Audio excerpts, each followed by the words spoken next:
is a presentation of Fox Sports. We are Baltimore. We are Florida. Welcome to Florida, land of sunshine, outdoor adventure. My, that's a big fish. Citrus capital of the world. Oh, plenty of baseball. Marlins and Rays. Tonight, come see Giancarlo and Longo. They are Florida's finest. The Marlins and Rays have been meeting like this for 19 years. Tonight, for the 100th time, it's the Citrus Series. Hey, thanks for coming.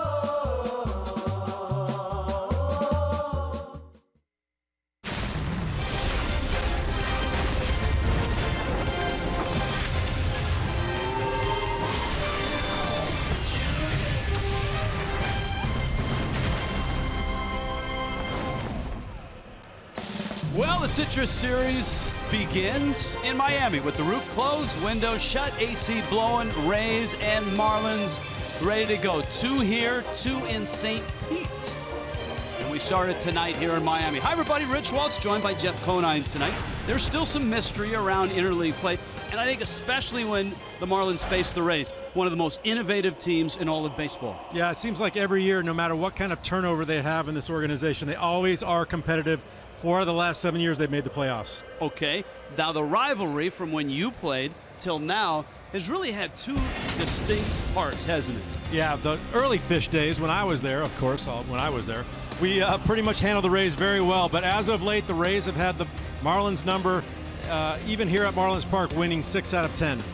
100th meeting is tonight. Now the Rays are very familiar with tonight's starting pitcher. No mystery there. Wei-Yin Chen's made a ton of starts against the Rays as a Baltimore Oriole. What do you expect tonight from Miami's lefty? Well, we expect him to keep the ball in the strike zone like he has done all season long.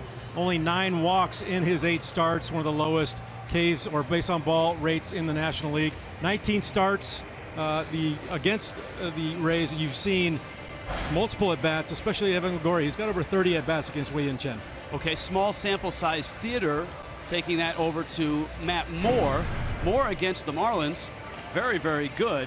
And you can see the Fish are in for it against this lefty. Yeah, the Marlins are 5-1 versus lefties this year. They played very well. And hopefully Giancarlo Stanton, seeing the left-handed pitcher on the mound, he's had an inordinate amount of right-handed pitchers against him as of late, can get him back on track. Speaking of Giancarlo Stanton, the Fish and the Rays get ready to go. Giancarlo with a base hit yesterday. Is he starting to come out of it? We'll talk Stanton. Moments away from first pitch.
is the presenting sponsor of Miami Marlins baseball. Come on into Miami. Rays and Marlins, game 1, 4 in a row between these two teams. Out to center field. Carl Pavano out there with Craig Minervini. Rich, I do have an issue with your shot there. No wake zone, I believe. They're moving a little fast, weren't they? Little fast there. Lucky the Coast Guard wasn't out there. Very fortunate, but our Fox cameras were there, so we do have the video if you need it. All right, let's talk a little bit. Giancarlo Stanton, I'm sure he's looked at some video, and he did have a big line drive base hit yesterday, a walk day before. Those are little signs he hopes can build into breaking out of this slump. Yeah, and like we touched on, it's all about that anxiousness, letting the ball come to him, trying to do too much, you know, pressing a little bit. But I'll say it time and time again, this guy's been through it all. He's a pro, he's a team guy. He's going to take his lickings, but he's going to come back strong like he always does. And today he talked with the media for quite a while about the slump and breaking out of it as well. Gotta keep working at it. I mean, it's not the ideal place I want to be, but as long as you don't fold up and curl up into a ball, you'll be all right. And Skipper says he's seen progress the last couple of days. Have you felt that? Just gotta keep moving. Progress or the number, whatever. Don't worry about that. Just worry about the work you're doing and the process of that. So, I mean, I felt good and had bad 3 days feeling good. So it's going to be magnified even more in times like this. So that's what you got to realize more than anything. Any one element facing the left tonight may help that could help him break out of it that you look at? Yeah, I think righties automatically see the ball a little better off lefties. So, I mean, I think that could help. And like I said, more. First 2 innings, 60% of his runs. They're going to get pitches to hit. Seems to me his rhythm is just not what it should be in the beginning of the game, and that's why he's giving up all those runs. And the Marlins on top of their game, they might hand it to him. All right, we got the ball game coming up here against the lefty, Matt Moore. It is the first of 4 consecutive games against the Tampa Bay Rays, 2 here in Miami, and 2 will be over in St. Pete Wednesday and Thursday. Rich Waltz, Jeff Conine on the call on Fox Sports Florida next.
Fox Sports Florida is brought to you by the all-new 2017 Chrysler Pacifica.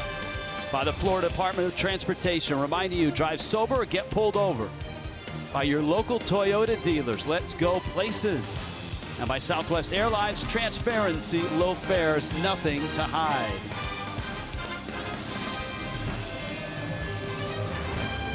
Marlins and Rays. 2 here, 2 in St. Pete. and a similar pattern. Night game followed by day game. Tomorrow is a 12-10 start. Giancarlo Stanton on his way out, as well as Wei-Yin Chen and the Fish. The Rays dropping their last 2 in Detroit at 20 and 21. UHealth Sports Medicine brings you their starting lineup. Brandon Guyer, Mikey Matuk, Evan Longoria is at third. Steve Pearce having a nice year. So is Steven Souza Jr. Tim Beckham is at second. Taylor Motter, a Palm Beach Gardens product. Kurt Casale is behind home plate, and Matt Moore is on the mound. You can see Evan Longoria is hot, and this Rays team has hit a lot of home runs. Wei-Yin Chen in his numbers.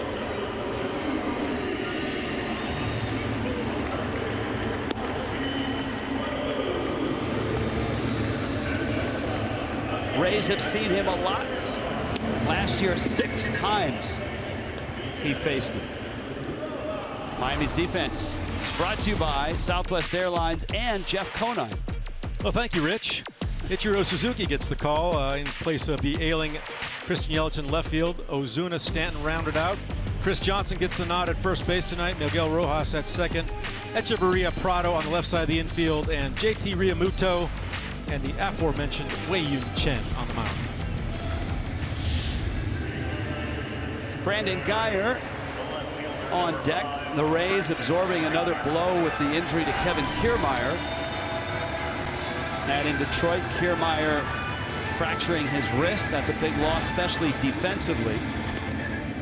Logan Forsythe, also one of their infielders, on the DL.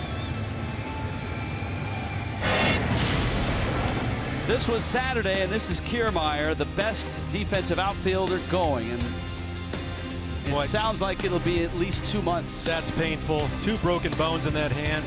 Did have surgery. We're going back to Tampa to have surgery on those 2 broken bones. And you said the best defensive outfielder going in was awarded the Platinum Glove. So there's gold and then there's platinum. There's only one of those, and he was voted the best defensive player in the major leagues. So this begins 4 games with the Rays and the Marlins. And Chen throws a strike to Brandon Guyer.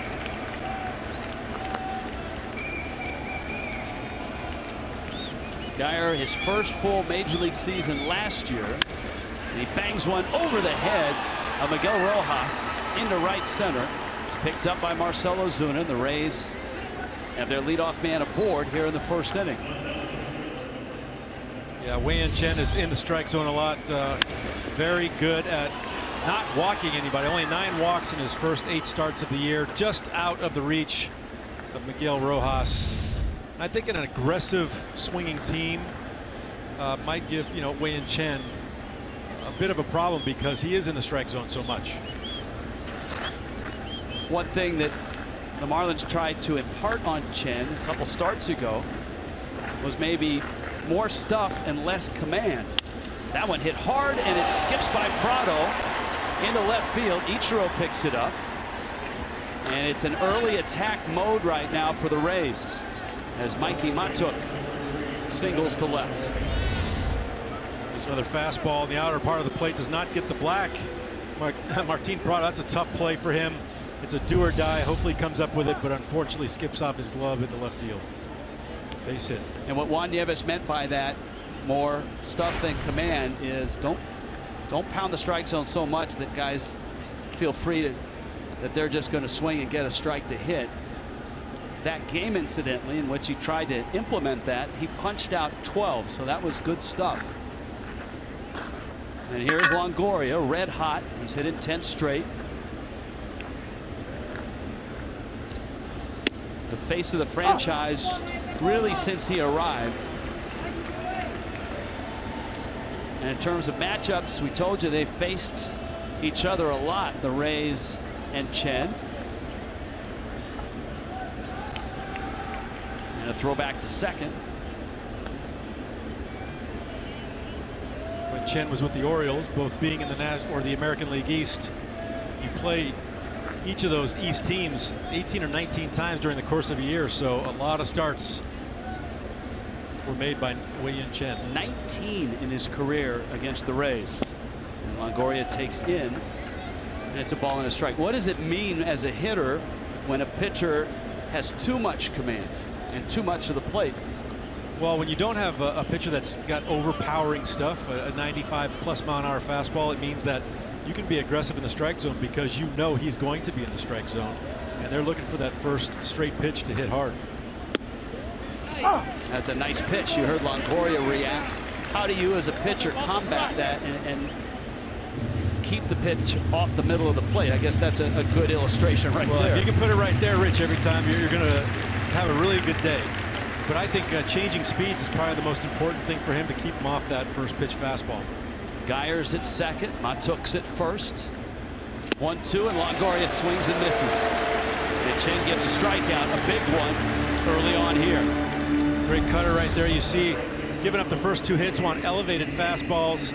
2 very good down in the strike zone pitches to Evan Longoria here. Great slider right over the top of it. So Chen now faces Steve Pearce, a teammate in Baltimore, and Pearce looking for a bounce back year, seems to be having it. And he's part of a Rays attack that is tied for the major league lead in home runs, 63 coming in, which is amazing. The Rays have no player with more than 9 and no one in the top 21 in Major League Baseball, but they've hit 63 as a unit.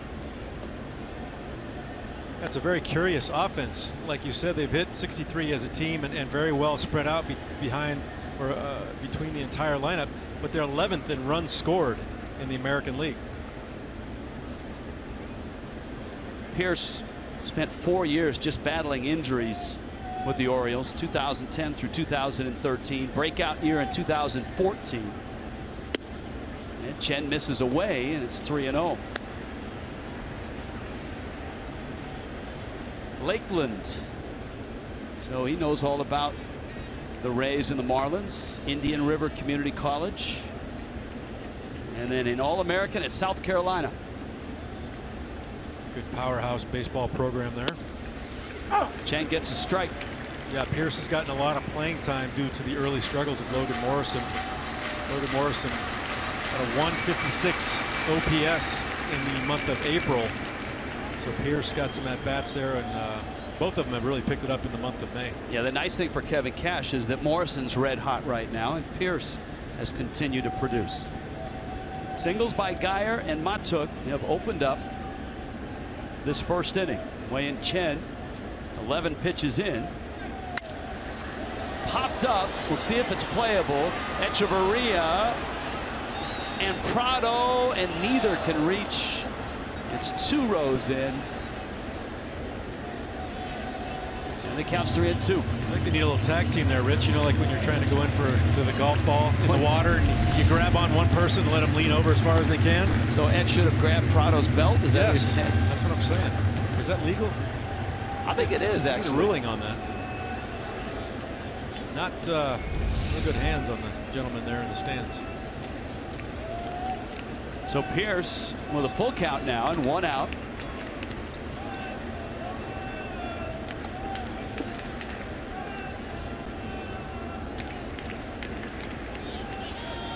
We got Steven Souza Jr. on deck. Runners on the move, and it's taken for ball 4. Trying to get him to swing over that same pitch that Evan Longoria did, and according to Fox Strikes, that's a strike. It is, had plenty of the plate, and it looks like it just caught the knees. Remember, it's not where the catcher catches the ball, it is where it enters the strike zone in the front of the plate, and that one had a pretty good chunk of it. So a walk to Pearson. Now here is Steven Souza Jr. His second season with the Rays. Marlins, of course, know him as a national and remember him for that great catch at the end of 2014 when he sealed the deal on Jordan Zimmerman's no-hitter, robbing Christian Yelich of what looked like extra bases with 2 outs in the 9th in D.C. Wow, what a catch that was. Liner to left, and that's going to plate one. Ichiro has it. Stop sign is up for the second runner. And the Rays are on the board first. Steven Souza Jr. drives in his 19th of the season.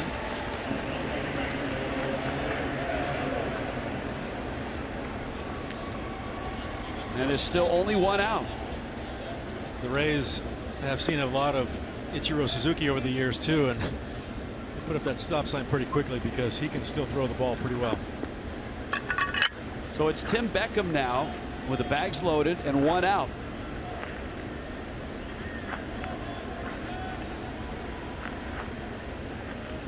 Beckham has a couple homers, but they have come in his last 13 at bats.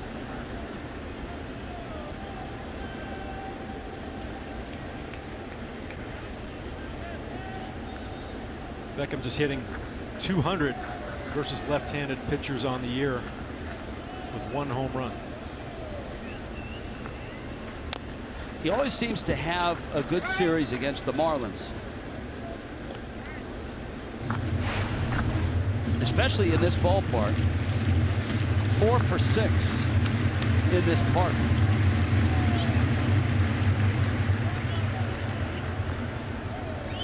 Infield back for 2.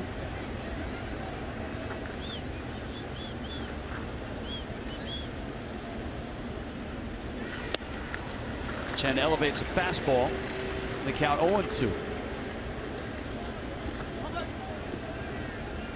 This is the most starts that Wei-Yin Chen has ever made against a particular opponent in Major League Baseball. His 20th.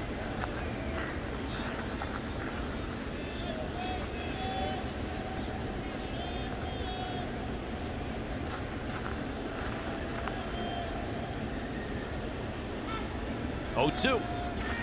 Whoa! Quick rebound. Real Muto played it smartly. And Mato didn't budge, and wisely so, at third base. JT Realmuto going out there to talk to Chen. There might have been a little bit of cross up there. He might have been thinking that that was a slider or an off-speed pitch coming, and it just went right by him. Luckily, rebounding right back to JT at the. You see him set there like it's probably going to be some type of off-speed pitch, probably a slider. Ends up airmailing a fastball.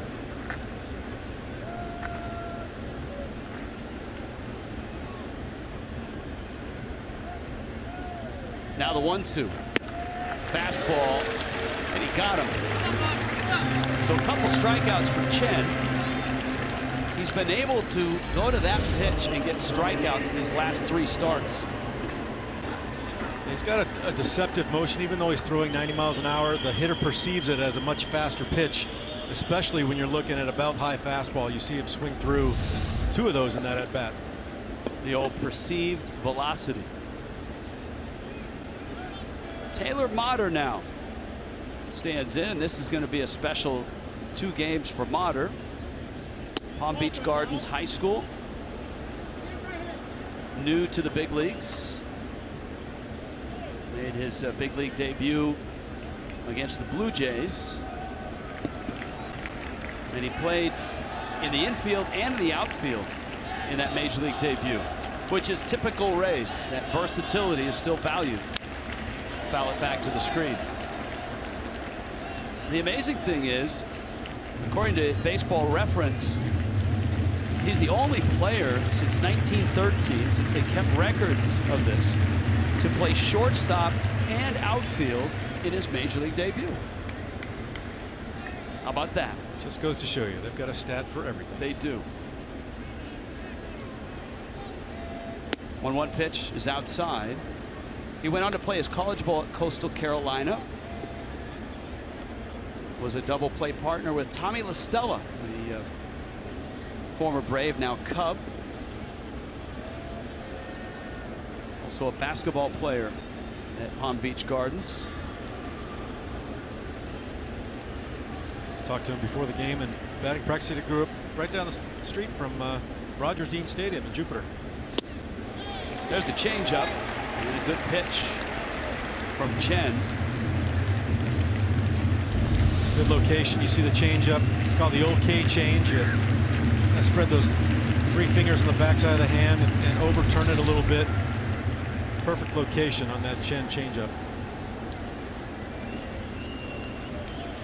Bag still loaded. 2 outs. Chen to Motter. In the dirt, Real Muto smothers. But of course now there's no margin of error for Chen in terms of the strike zone. The strike could end the inning. A ball, and it's 2-0 Tampa Bay. Maybe more. Runners will be in motion here. 3-2 count, 2 outs. Matuk, Pierce, and Souza on the move. 3-2. It's out. And Wei-Yin Chen takes a walk on the wild side. He's walked 2, and this one produces a run. Very uncharacteristic for Chen. We highlighted the fact that he'd only walked 9 batters coming into tonight and 8 starts so far this season. He's already walked 2 in the first inning. And here is Juan Nieves out to the mound. Now, as we pointed out in the open, 2 things. The Marlins are up against a lefty. That's good news for the Fish.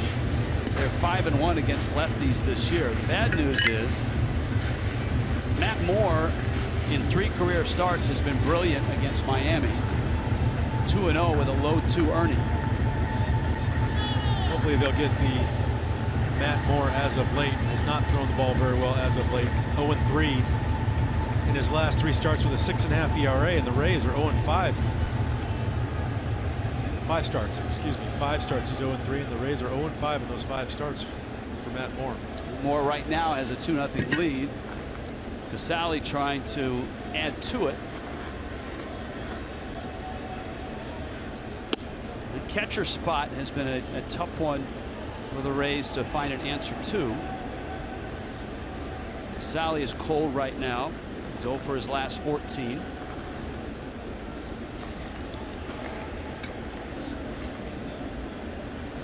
Hank Conger also on the roster, and he's struggled to throw out base runners, and right now Wei-Yin Chen is struggling to find the strike zone.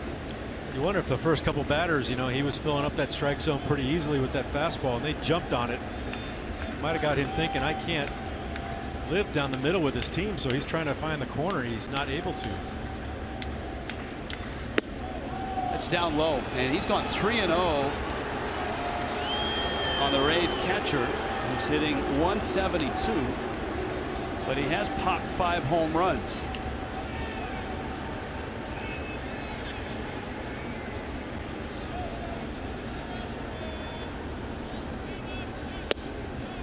And a strike.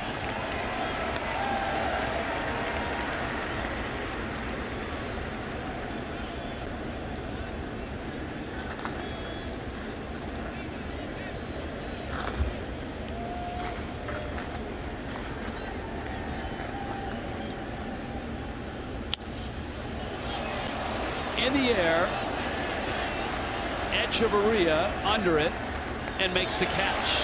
But the Rays strike twice. A wild inning for Wei-Yin Chen and a 2-0 start for Tampa Bay.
Miami's lineup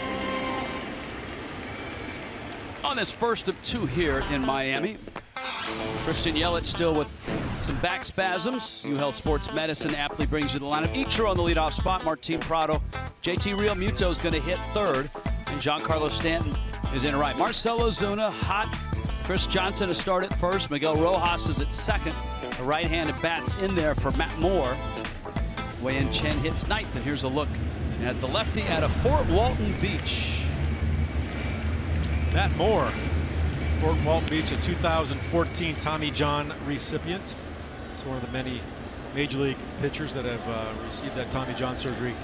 And it seems to have worked pretty well right now, owning the highest average left-handed velocity in the American League, almost 93 miles per hour. Fastball, Ichiro takes outside. Okay, so Ichiro's an American League guy up until last year, and he has seen this lefty, and he's hit this lefty quite well. Fastball for a strike.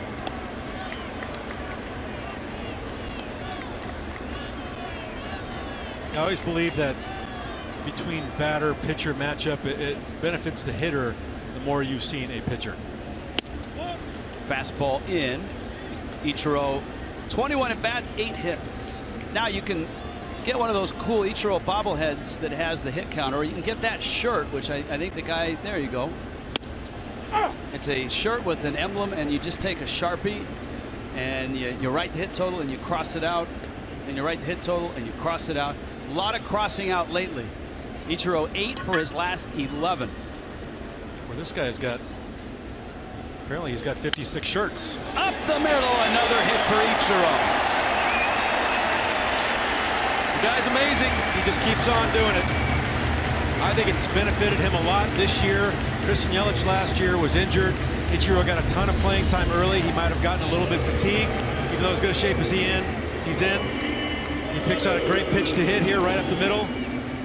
Wow, he's fun to watch right now. 9 of his last 12. He's 43 hits away now from 3,000. See, he's got 43 other shirts he's got to put on. Yeah, he's got the countdown going, doesn't he? Countdown going. I think he bought out the entire run of that T-shirt. Sam Crawford is next in Ichiro's sights. Now the Marlins set their sights on trying to get a run over and in with Prado, Realmuto, and Stanton. The right-handed bats take over from here. What do you think Martin Prado's looking at right now? How about this hole right here? He is a master at hitting that hole on the right-hand side. I guarantee you he's going to be trying to hit that. Pitch on the outside part is a strike. And it's 0-1. I swear, when he walks up to the plate, he surveys the defense, and when he sees a hole that big on the right-hand side, you can just tell that he's trying to move it that way, because any weak ground ball gets through for a base hit. Moore is pitching him out in a place where Prado would probably take that shot. Counts a ball and a strike. You got Realmuto and then Stanton with another Ichiro hit that has opened up Miami's offensive night. Yeah, interesting positioning on the second baseman, playing well up the middle on Martin Prado, but they're pitching him away, and he's so well at going to right field. It's kind of a curious defensive alignment for me.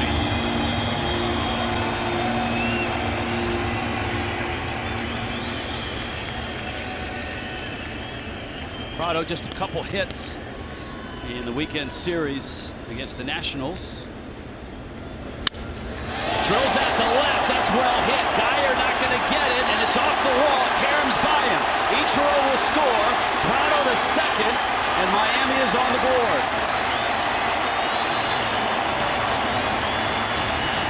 Martin Prado is not homered yet this year, but that ball was darn close. Forget the hole to the right side. Martin Prado squares this one up. A shot pitch right down the middle. One he was waiting for, and man, did he put a charge in this right off the base of the wall. A very favorable Karam You see it takes a right-hand turn off that wall and gives Ichiro a chance to score all the way from first base.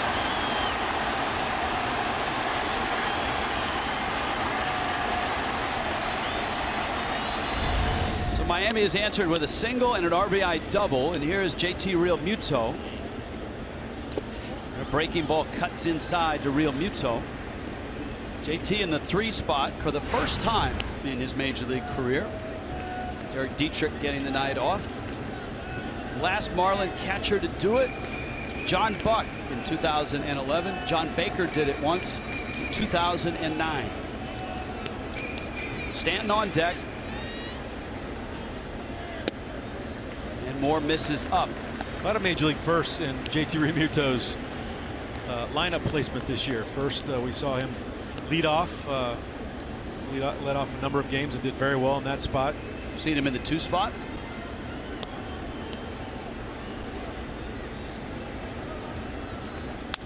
And it's the adjustment that he made that has earned him those promotions. And that was moving a little closer on the plate and, in his words, worrying less about mechanics and just see ball, hit ball. And that's carried him over 300. Stanton surveying. 2-1 from Moore. Slow bouncer. Moore captures, drops, turns, and gets him. With Prado still at second before Stanton digs in. Here's the defense brought to you by Southwest Airlines. That's good defense for the Rays. Lined up in the outfield, you got Geyer. Matuk making his major league, not debut, but he is out there for the first time in place of Kiermaier. Souza Jr. in right field. Pierce, Beckham, Motter, and Longoria round out the infield. Casali and Moore on the mound. Maybe the most scrutinized slugger in baseball right now is Giancarlo Stanton. And Stanton takes in. He's not seen a lot of left-handed pitchers. There's not a lot of lefties in the National League East in terms of starting pitchers. The Marlins actually have as many in their rotation, 3, as there are in the rest of the division. It's just been a rarity. It's usually the other way around. Marlins light on lefty pitching, and the rest of the division pretty heavy. But this is what you want to do to get out of a prolonged slump. See some pitches, take some pitches, try to get that rhythm back, try to get that feel, because hitting is such a feel thing that when you lose it, boy, it goes away in a hurry. Stanton, left field, got under it. Matuk with a catch and a deke by Prado. Just that feels like progress, doesn't it? Yeah, he got a great count. You've seen him be 0-2 so many at-bats prior. You see him waiting for an 0-2 fastball right here. Good pitch to hit, and just a little bit down the barrel, a little bit up in the air, but he's getting close. Even though he struck out a couple times last night, you don't look at the strikeouts, you look at how he struck out, and I felt he had a couple good swings, fouled off, or really had some good swings on foul balls last night. That the more you can get like that close, the closer you're going to be getting out of it. Marcell Ozuna now.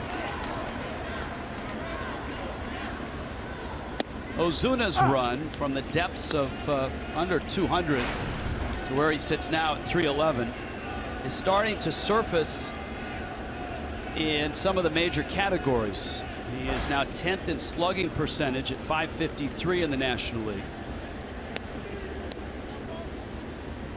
9th in hits with his 50, and he dribbles that one up the middle.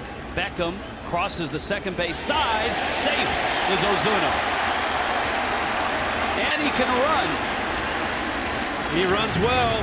He runs well. Beckham taking his sweet time on this ball. Could have made a play more quickly. Got the ball late out of his glove, and Marcell Ozuna hustles and beats it out and has now reached base in 30 consecutive games. High in the major leagues this year. And clearly, before ball hits back of glove, Ozuna's foot was on the bag. That pushes Prado to third, and it gives Chris Johnson an at bat. with 2 outs, a run across, and 2 on here in the first inning.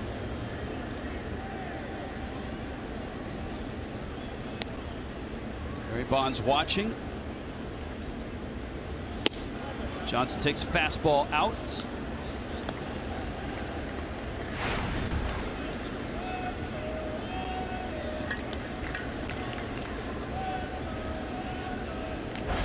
Johnson a solid base hit yesterday.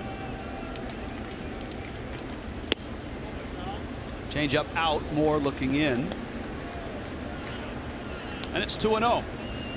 It's good to see him get some at bats. I think Don Mattingly very good at getting his bench players into the games to keep them fresh, to keep them sharp, because when Yelich goes down or Bohr needs a day off, you can get these guys in there and they don't miss a beat. Fastball in for a strike right on the black. That 93-mile-an-hour fastball. Matt Moore, an all-star in 2013.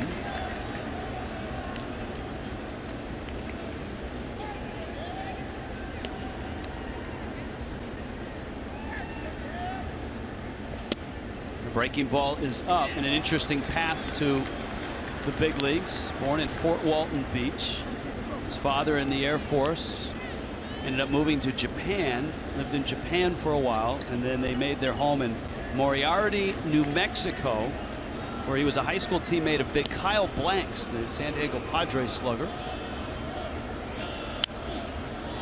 Johnson fouls it back.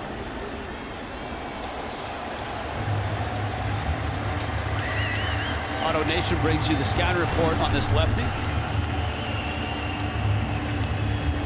Montgomery Biscuit, as we talked about earlier, a 2014 Tommy John surgery, has come back throwing the ball very well.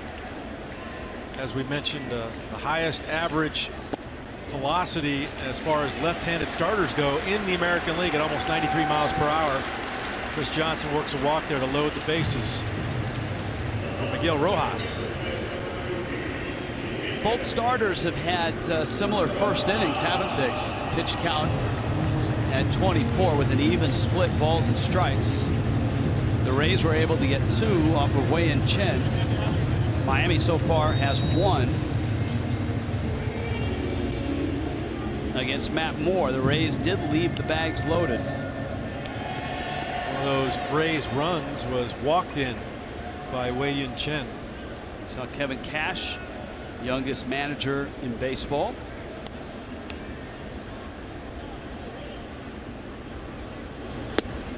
And now Rojas takes the ball. Miguel getting a start at second base with the lefty on the mound. Derek Dietrich a night off. Starts for Rojas and Johnson.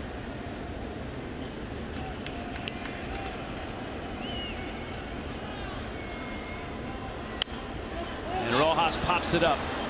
Back behind the screen. Casale runs out of room. That's 2 rows in.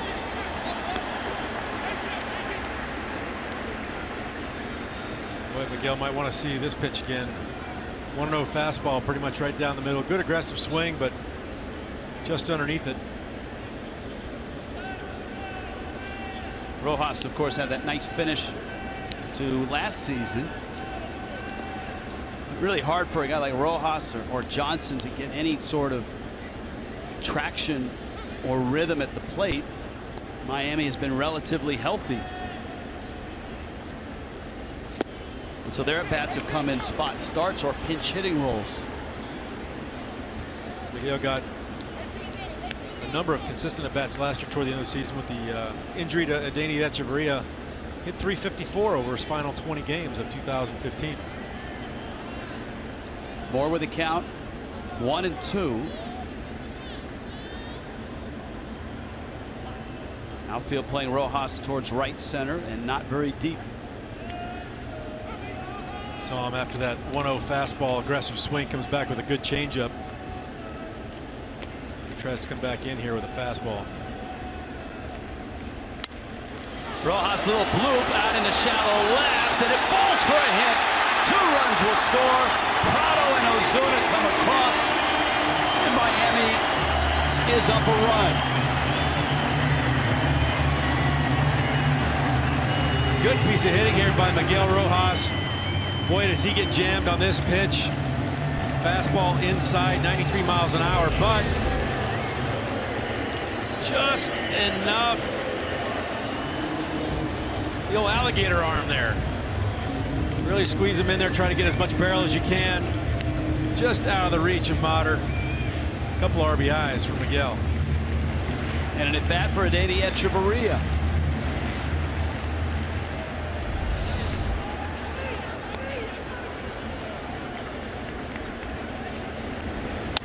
Johnson the runner at second, Rojas at first, and Echeverria fouls it back. Echeverria an 0 for 3 yesterday, 2 for 11 in that series against the Nationals. Nationals beat the Marlins 8-2 yesterday.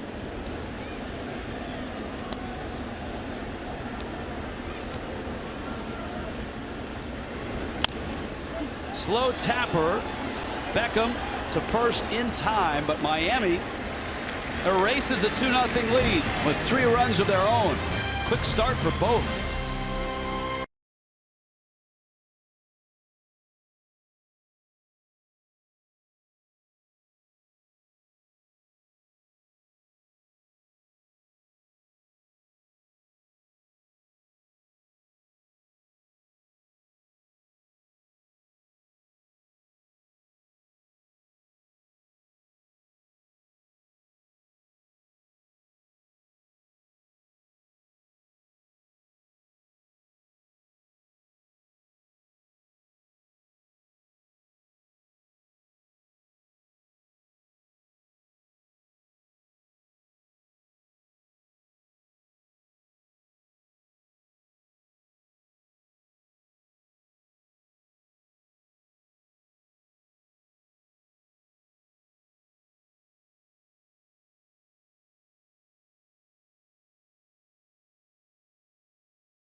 Español a través del SAT y es presentado a ustedes por Kendall Toyota y West Kendall Toyota.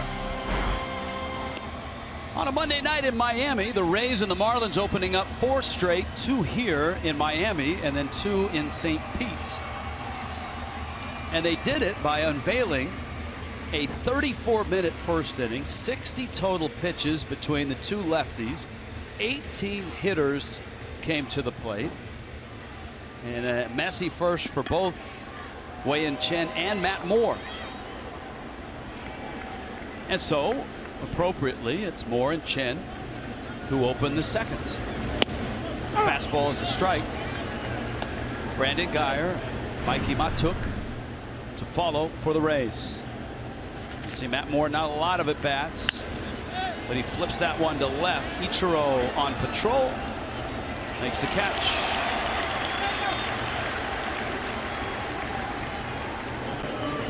Good to see the Marlins offense pick up Wei-Yin Chen after giving up those first 2 runs in the first inning. 1 on a walk.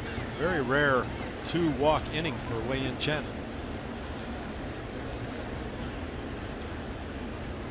And so back to the top of the order for the Rays, who are a game under at 20-21. Still a ball club trying to rebound from losing Kevin Kiermaier, their fine center fielder. And don't forget Logan Forsythe as well. You know, Kevin Cash last year managing in the shadow of Joe Madden, still very innovative himself. Forward thinking. The front office there has always been the industry leader, and that's crushed. Left field, Brandon Guyer. My goodness, it's 3-3. A little bit of action here tonight at Marlins Park. Tampa Bay Rays extending their major league leading home run total, now 64 on the season. Elevated fastball. Boy, pretty much right there. Puts that sweet 3 inches that barrel on the ball and gets out of here in a hurry.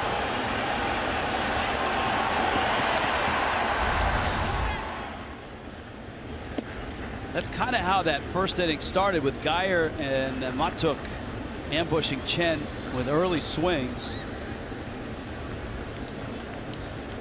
Guyer now with 5 homers.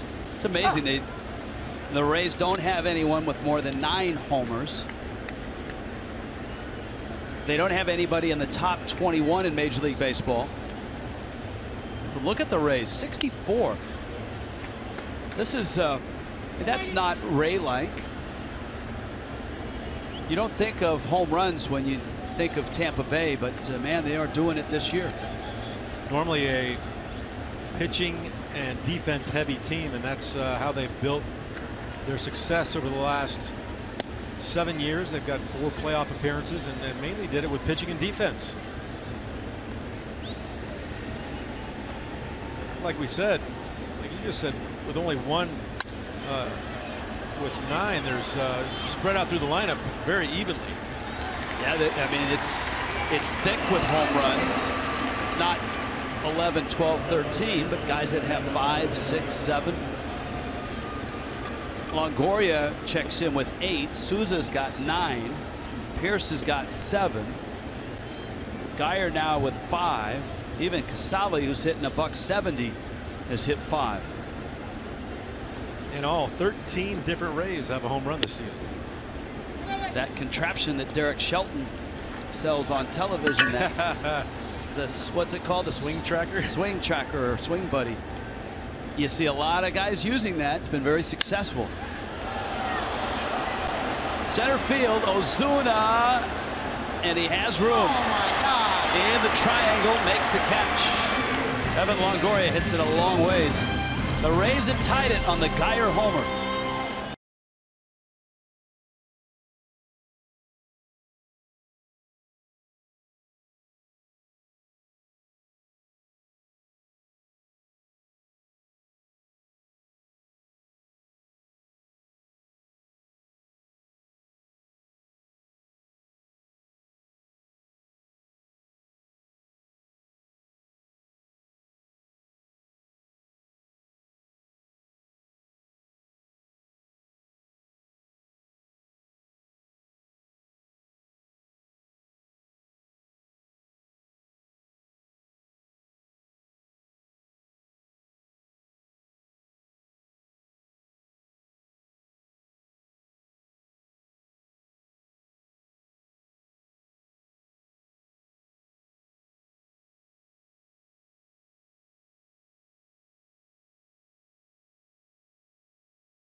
Six runs already. Ichiro's on deck this inning. Let's check in with Craig Minervini. Craig? Well, great seat here, not only for the view of home plate here, but Jay over here has got the best shirts, the hottest shirts in the house. Where'd you come up with this idea? It's the Ichiro Countdown Edition. It's the Ichiro Countdown Edition 2016. And my daughter gave me the idea. Beautiful daughter. Now, nothing fancy. Get the marker. Now, you're not going to be able to fit all 43 of the count-out, so what's the idea? Well, every time I get a hit, I change the shirt, assuming that it's not the same night. If you get so here's an example. This went from 46.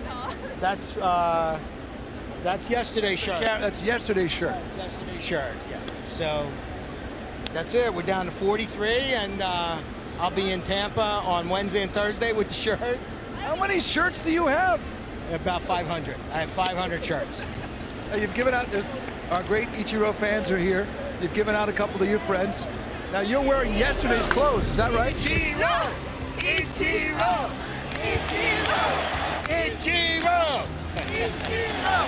And here's the official Ichi meter as well. I came from Seattle.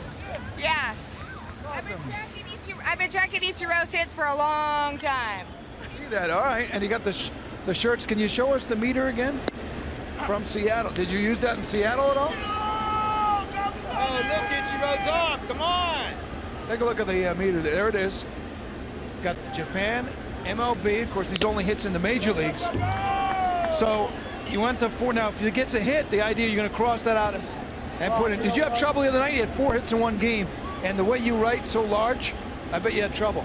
Believe it or not, that's the only game I missed all year. I missed that game. You might have needed 2 markers that game, Jay. I had to go to Tampa. All right, let's go to Rich, and if we get an update, Rich, we'll come back for the big magic marker update. All right, sale on Sharpies at Walgreens, too. 0-2 to Ichiro. And a fastball up from Matt Moore. Ichiro a solid single back in the first. 9 for his last 12. Ichiro line drive, that's another. Unbelievable.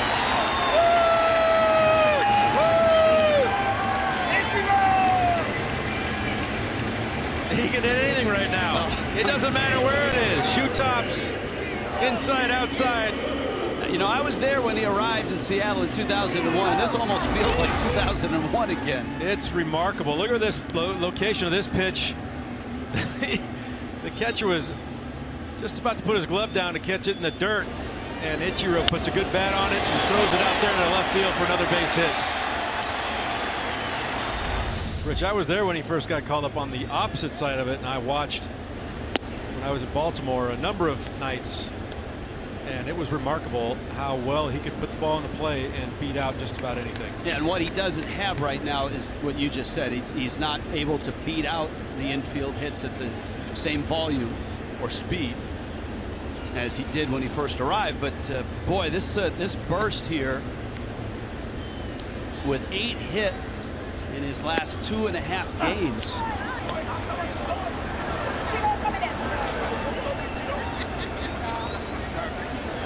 Perfect. Thanks a lot. Appreciate the plug. You got to leave yourself room. He's hot. It's hot. You got no room now. I got to do mine now. Yeah, I was about to say, I want to see you do draw your own number there, pal. Here's a 1-1 coming to Martin Prado. And a breaking ball for a strike. It counts 1-2. Prado banged a double off the wall and left. Came just a few feet away from his first homer of the season. That was in the first.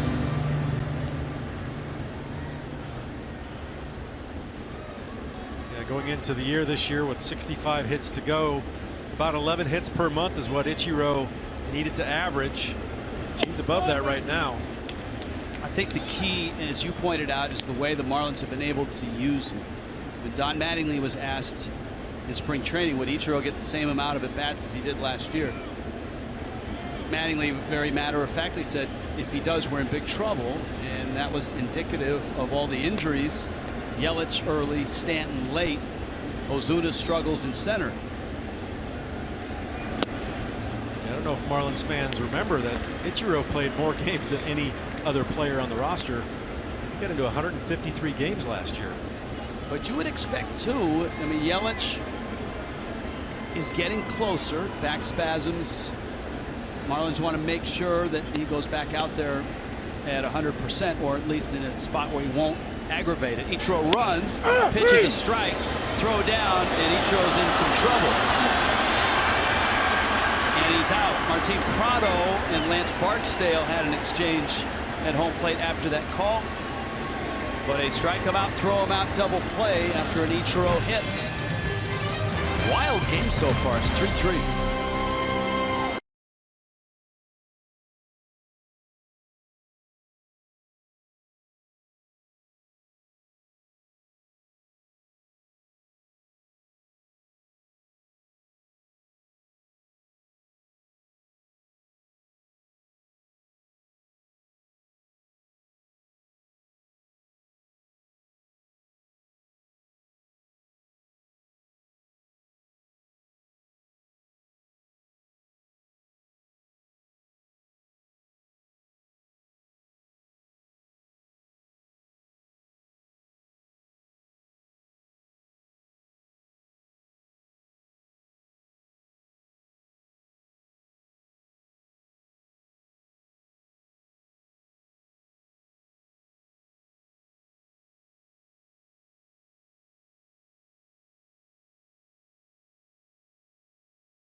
Into the third.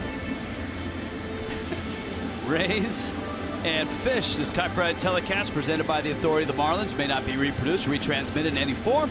Counts and descriptions of the game may not be disseminated without the express written consent of the Miami Marlins.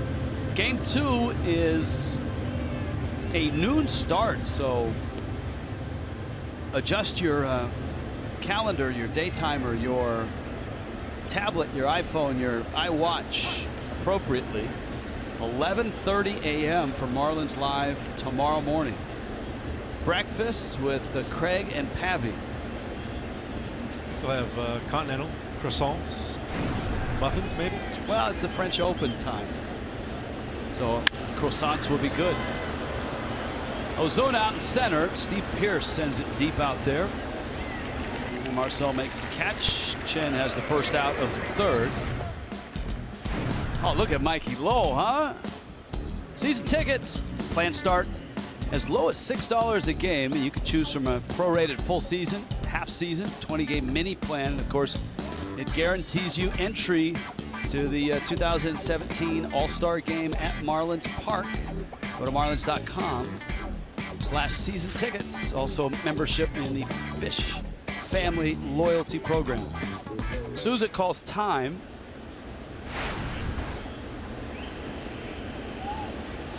And steps back in. Now, yesterday during our telecast, in one of the promos, you were shown in a Marlins uni, and I thought maybe you were on the album cover of Hotel California.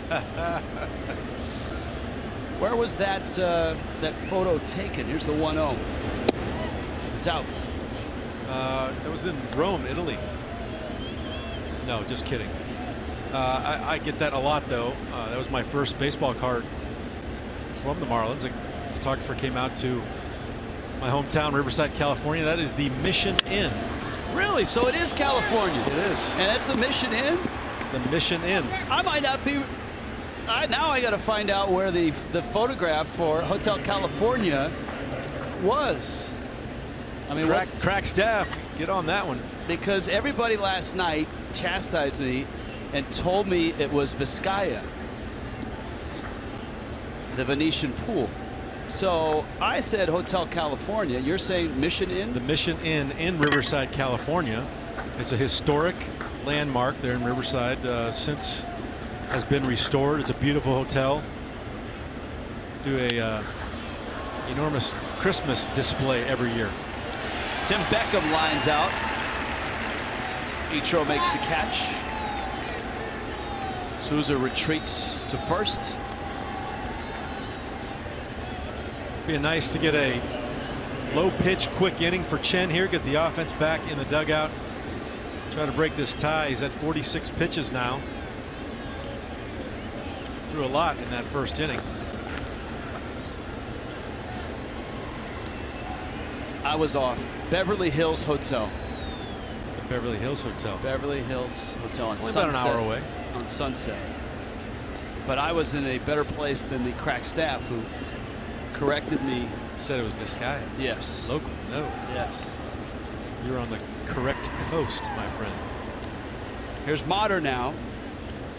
Bases loaded, walk back in the first. It's been a real uneven start for both lefties. Wei-Yin Chen has given up 3 runs on 5 hits. Matt Moore the same.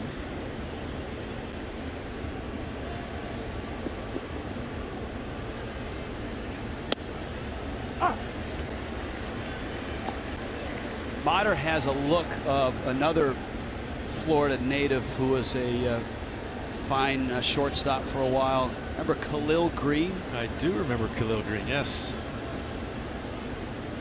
San Diego Padres. I believe he was a Key West guy. That was his hometown. That one straight up. Real Muto looks back. And it's over the screen and out of play. Counts 0-2. There's another one of those elevated fastballs we were talking about from Chen.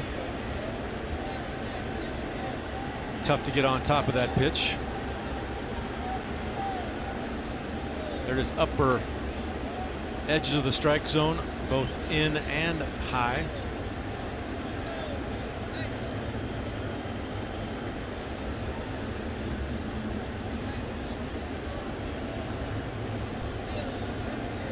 Oh-2. Does he go back up? Motter calling time.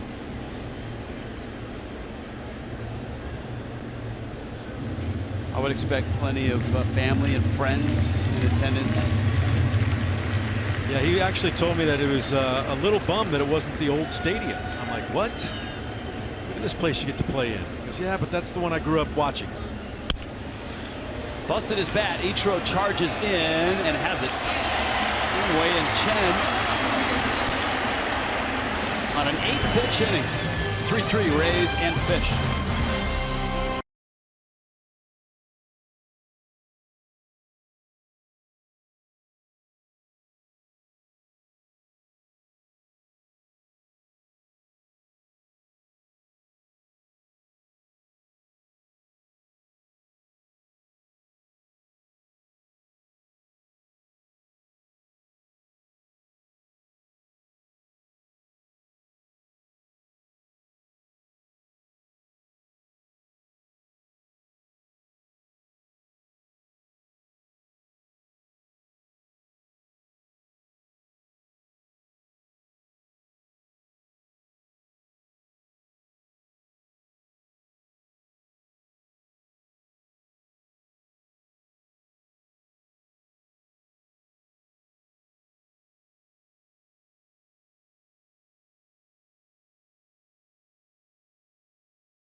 One 3-3 Rays and Marlins. Neither lefty a mystery.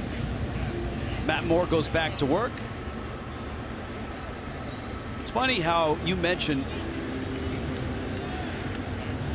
Taylor Motter longing for the days of Dolphins, Sun Life, Land Shark, whatever you want to call it.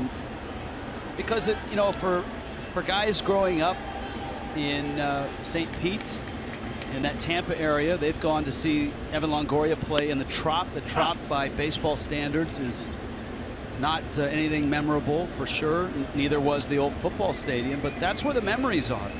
I mean, if the Rays do get a new ballpark, there'll probably be some youngster that grew up in that area and wishes he could play where he went to see all those dramatic games, the postseason teams, World Series games back in 2008. Absolutely, I would think, like you said, you know, growing up as a kid, he came down, watched games here in Miami, and it was at the old stadium, and we had so much success there in such a short period of time. And boy, we had some great memories. I had some great memories in that building.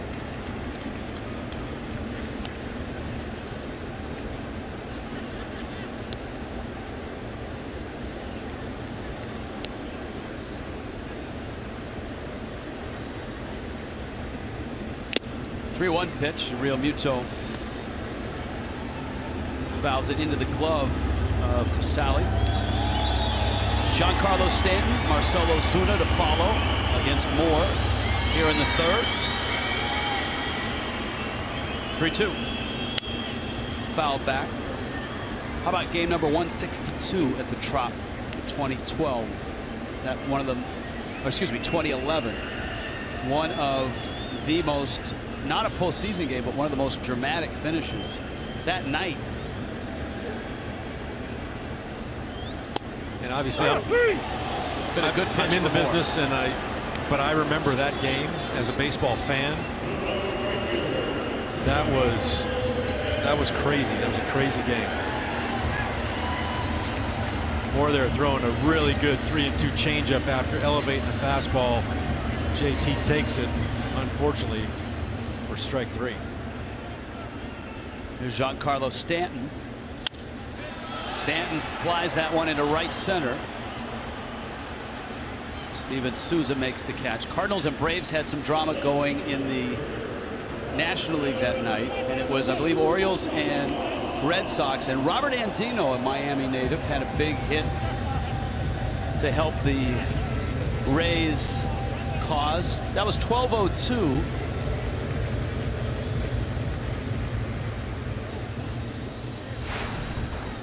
Robert Andino was with the Marlins in spring training this year.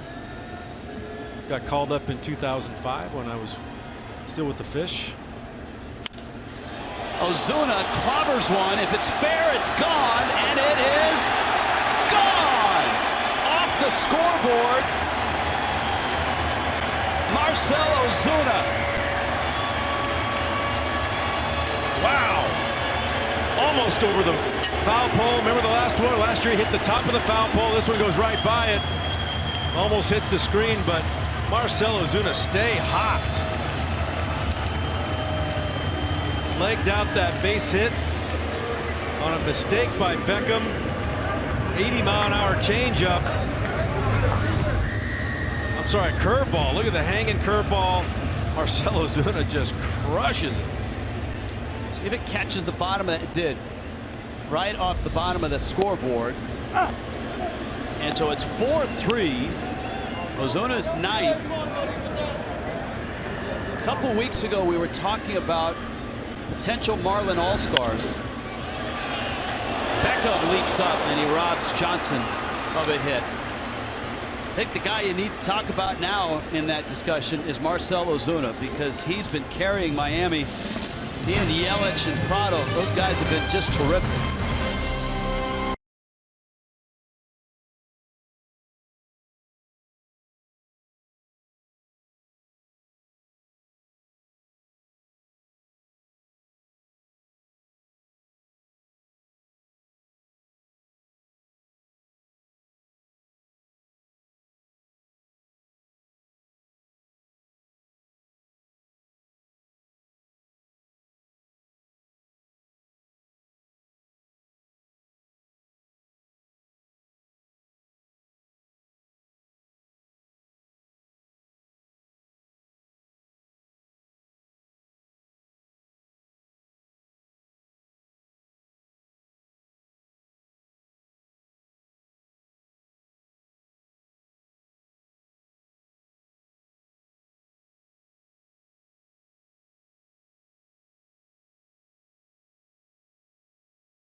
A long homer to left. Here's a look. Look at this hanging curveball, and you think Matt Moore knows it? Look at the look on his face. Oh no! He's begging it to go foul. Don't think so. Off the scoreboard out there in left field. Long home run for Marcell Ozuna. Kurt Casale for the Rays fouls a pitch back. Ozuna, one of the hottest hitters in baseball. If you go back to April 30th, he's over 400 with 35 hits in that run. Oh. Rich, when you look at the struggles of Stanton and the Marlins offensively, where would they be right now without Marcell Ozuna doing what he's doing? Well, that's, I mean, if you look at the big picture for the Marlins right now, they're 22-21 in a top-heavy National League East.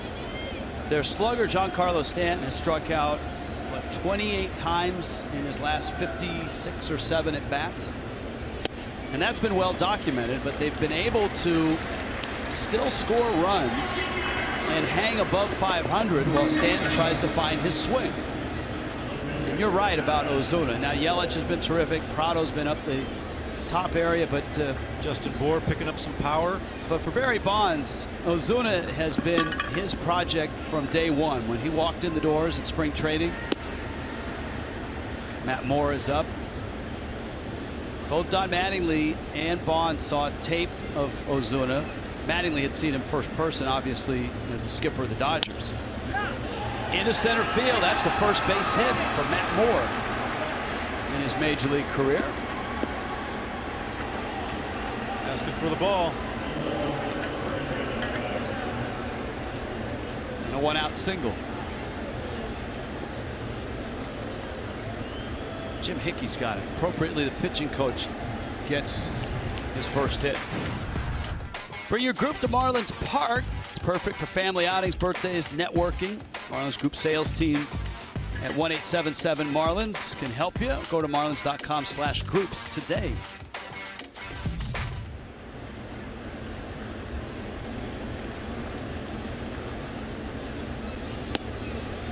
This is an interesting at bat. Brandon Guyer smoked a single right out of the chute in the first, and then first pitch he saw in the second, he blasted it up off the facing of the second deck in left field.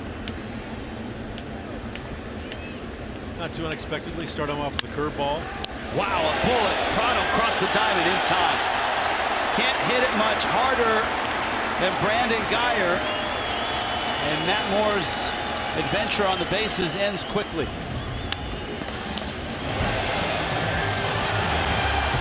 4-3 Miami.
Make sure you're with us. Oh, I love the Citrus Series music. It's brought to you by Checkers. Marlins Live pregame tomorrow, 11:30 in the morning. How about that?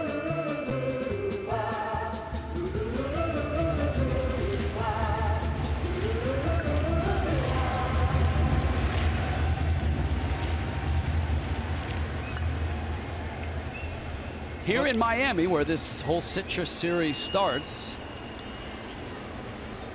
Miguel Rojas gets ready to climb in against Matt Moore. 11:30, breakfast with Carl and Craig out there in center field. Croissants and fresh squeezed orange juice. Early start.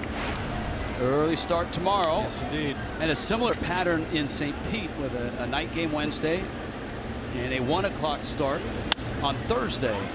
Rojas had a big hit, dumped a single into shallow left, drove in 2 back in the first. Here's what's on the show aside from Niners croissants. Rays visiting Cuba and lunch with the fish. Craig Minervini and Carl Pavano. And the man on the mound holds that distinction. Moore, he was the starting pitcher when the Rays went down to Cuba. Of course, that hasn't happened much. Major League Baseball going down there. Second game in Cuba by a Major League team in the last 57 years. What was the last one, Rich? The Orioles. Right? I missed that by about 4 days. Rojas is going to try it, and he's in there. An awkward throw by Souza, and Rojas read the release out of the right fielder's hand. Great job of base running here. You see Miguel Rojas never took his eye off Souza. And like you said, as soon as he saw the path of that ball, he's on it, he's on it, he's on it. I like it. I like my chances. Here we go. See that extra step there? He knew his momentum was taking him toward the line. No chance of making a good strong throw. He took advantage of that. Good base running. Now Echeverria. Miami a chance to get another run here in the fourth. And Echeverria fouls it into the glove of Kurt Casale. So you did not make the Orioles trip to Cuba. Just missed it, but I was there for the Cubans came to Camden Yards.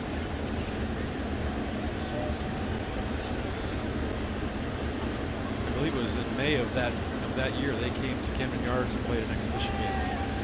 Now, if you want to go back even further, the last lefty to start a game in Cuba before Moore, Sandy Koufax.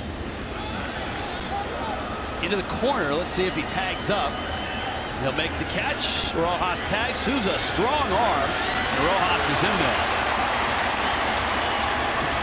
Two very different throws from Souza in that almost same spot. One was falling back and had a lot of air under it. This was an impressive throw. Yeah, you see him make his position, get his body in position to make this throw. He knows he's going to tag because it is down in the corner. Look at that drop step right there. He runs or gets his momentum through the ball. That's a strong throw. Just too far to go to catch Rojas going to third base. Now the Marlins have gotten Rojas over, but getting him in is a different story. We saw Matt Moore get his first major league hit. Wei-Yin Chen is still waiting for his. And he is wearing an 0 for 23 coming to the plate. You would love just to see him put the ball in play here and hopefully get it through that drawn in infield or a bloop over their head possibly. That first swing, you can tell he was just trying to put it in play, but not very strong. He is a better bunter, obviously, than hitter, and we've seen him try to bunt for a hit.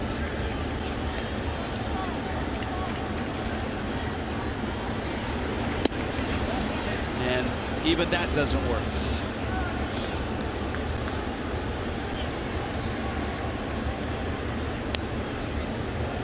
Of course, Rojas in that case is an interested spectator at third with the Longoria crashing. and Pierce coming in at first. If it was a perfect bunt, then maybe Miguel would make a run at it. There's a little dribbler. Longoria checks and gets the out. Chen, a good athlete, got down the line pretty well. So the stage is set for the hottest hitter on the planet right now, and that's Ichiro. 2 more hits tonight.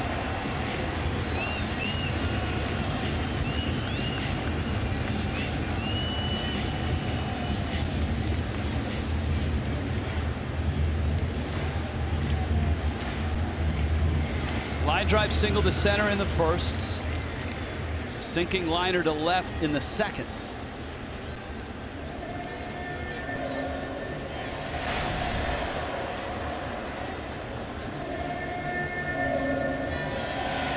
Ichiro 10 hits in his last 13 at bats. Oddly enough, Rich, that's the first 2 hits off of a left-handed pitcher so far this year. Going into tonight's game, he was 0 for 6. Well, we told you he's had success in years past against Matt Moore. Outfield towards left and shallow. Fastball in. Ichiro now 23 at bats, 10 hits against Moore. And lefties this year actually hitting better against Moore than righties.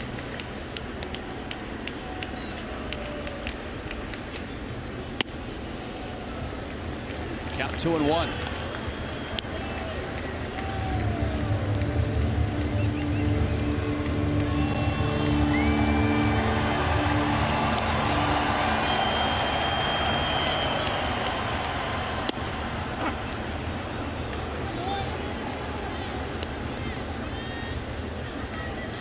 Is 42 hits away from 3,000.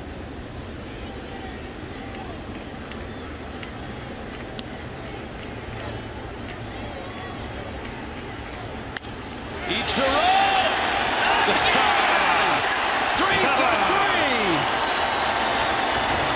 An RBI single. Unbelievable. They're on their feet here at Marlins Park. You couldn't have thrown this one much better in a better spot. Just gets it out of the reach of Beckham at second base in front of a charging Souza. Gives the Marlins another run.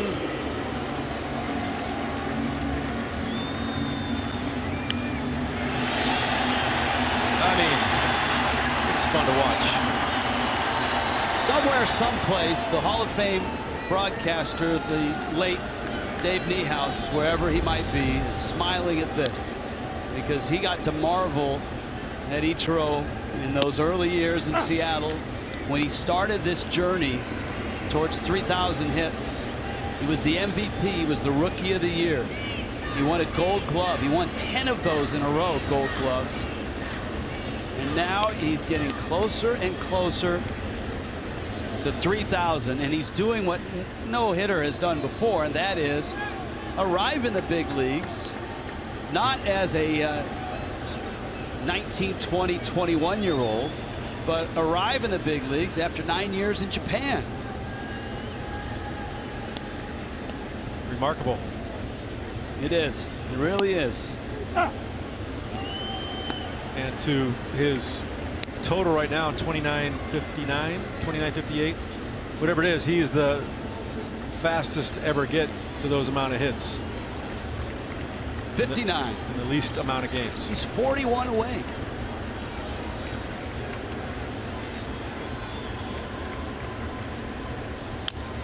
Prado fouls it at the plate.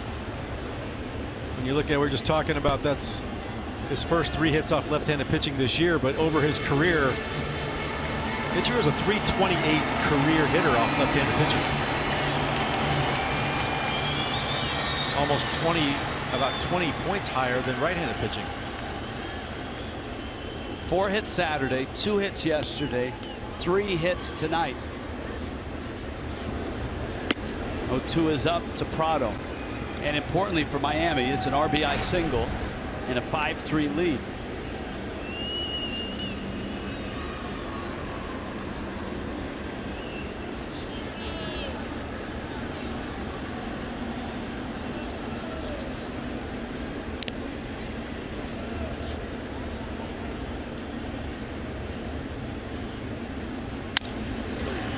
Prado up the middle. Motter flips. Beckham waiting. Ichiro strikes again. 3 for 3 tonight. RBI single. 5-3. Fish.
Baseball on Fox Sports Florida is brought to you by the all-new 2017 Chrysler Pacifica and by your South Florida Chevy dealers.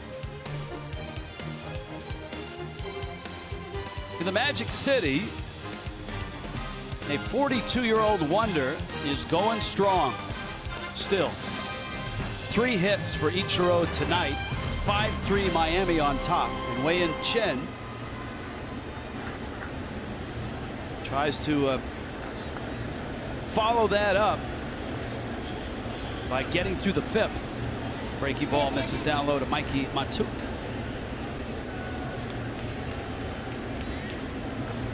Evan Longoria and Steve Pearce will follow. Matuk singled in the first, flied out in the second. Lifts this one into right field. We have the best audio people in the business working in the truck. Great equipment around the ballpark, and every now and then it picks up something we regret, so we apologize for that. But Craig's mic is working well. Right, Craig? I hope so. Ichiro is now 5 hits, guys shy of the 31st guy on the list with the most hits. Sam Crawford at 29.64 in the ball game yesterday. He passed Wee Willie Keeler, and he holds a few things in common with Keeler. He's connected to him.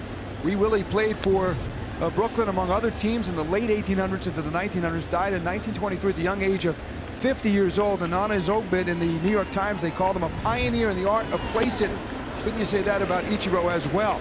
Keeler created a change. He was such a good bunt specialist, they had to change the rule and force you to have a strikeout if you bunted it foul on a second strike. He also had that major league record 45-game hit streak, last game of 96 and the first 44 of 97. That one is foul. And that third note, if we could show that one more time, is he actually had the record until Ichiro broke his record of 8 consecutive seasons with 200+ hits in 2009. I asked Ichiro what he knew about Keeler. He said he knew a lot. In fact, he went to Keeler's gravesite in Queens, in New York, after he broke that record. Ever the historian of the game of baseball and a record breaker himself, Ichiro.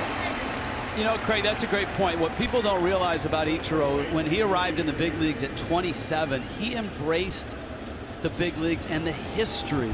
He made many very private trips to the Hall of Fame in Cooperstown to read and observe, look at the artifacts, study history. I mean, he knows more about Major League history than a lot of guys who grew up in the United States and are in the major leagues right now.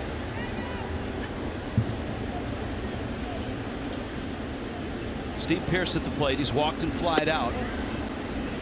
And I had to go back just to check. I thought it was in the just past the midpoint of his 20s when he arrived. He was 27 in his first major league season in 01.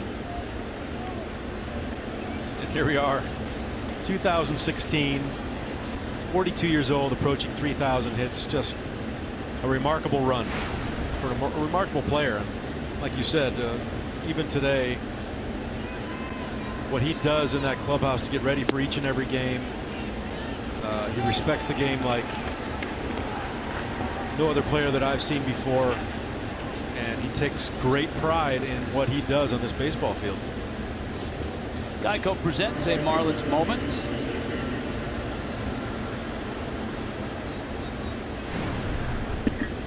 ...2010, Marlins beat the White Sox. 5 home runs. Cody Ross had a couple. Jorge Cantu, Dan Uggla, and Ronnie Paulino also home run. That's trouble. That's in the gap. Souza cut off by Ozuna. Pearce stops at third, and Souza is held to a single on a really nice play by Marcell Ozuna. The Rays are set up at the corners with 2 outs. A 2-out walk comes back to bite Chen here. This is a great piece of hitting. Down and away fastball. Marcell Ozuna cuts it off. Good strong throw to keep Souza at first base.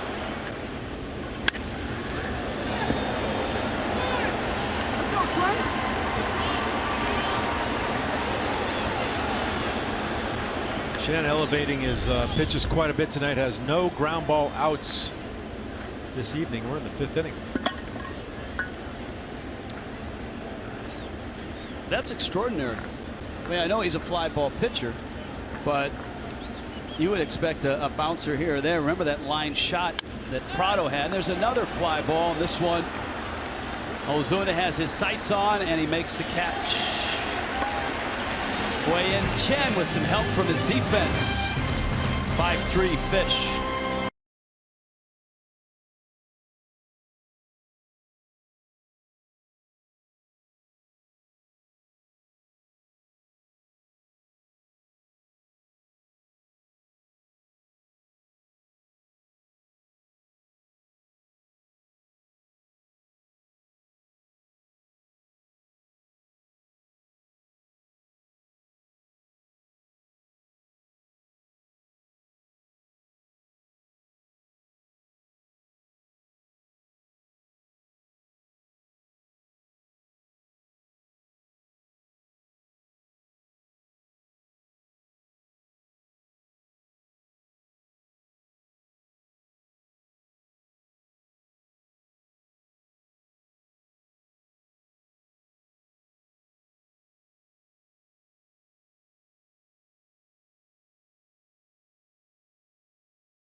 Oh, hey, tomorrow's Tuesday, and it's driven by Ford. You know it, kids. Twitter Tuesday. Hashtag rivalries. This is the earliest Twitter Tuesday we've ever had. 11:30 start for Marlins Live.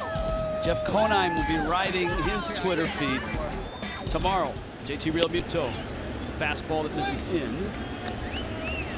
Matt Moore gets Realmuto, Stanton, Ozuna in Miami's 5th. Jessica Blaylock rolling out of bed early enough to get here for Twitter Tuesday. I think so. Everybody will have their luggage packed too, because it's a getaway day for both the Marlins and the Rays. Quick hop over to St. Pete's. Check into the Vinoy, much like the Hotel California. Realmuto out as Beckham gets him at first, and that brings up Giancarlo Stanton. Okay, the plot lines here are this. Neither lefty has been sharp. Ichiro has 3 hits. Ozuna is still scorching hot with a home run. And Giancarlo Stanton has flied out twice, to center and to right.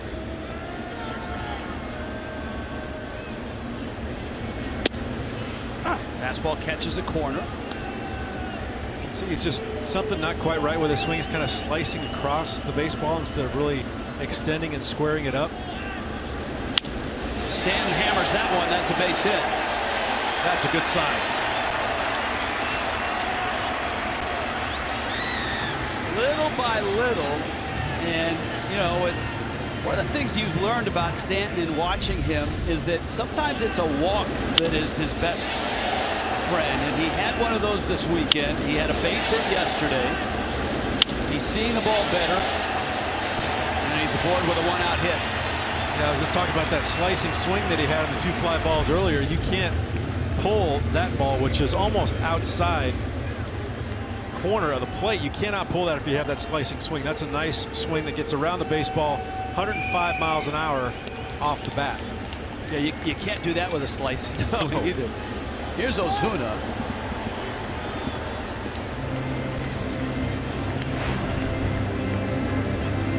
Marcell Ozuna with a long home run his last time up.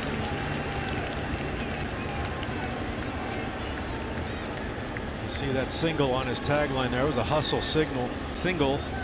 Beckham took just a split second too long to get out of his glove, and he beat it out at first base. Nice hustle single. Ozuna's home run hit the bottom of the scoreboard in left field down the line. Statcast is saying 422 feet, 109 miles an hour, the exit speed. That's the same scoreboard that Stanton hit back in 2012 off of Jamie Moyer for a grand slam. Stanton actually busted some lights about 3/4 of the way up. Ozuna another hit into right field.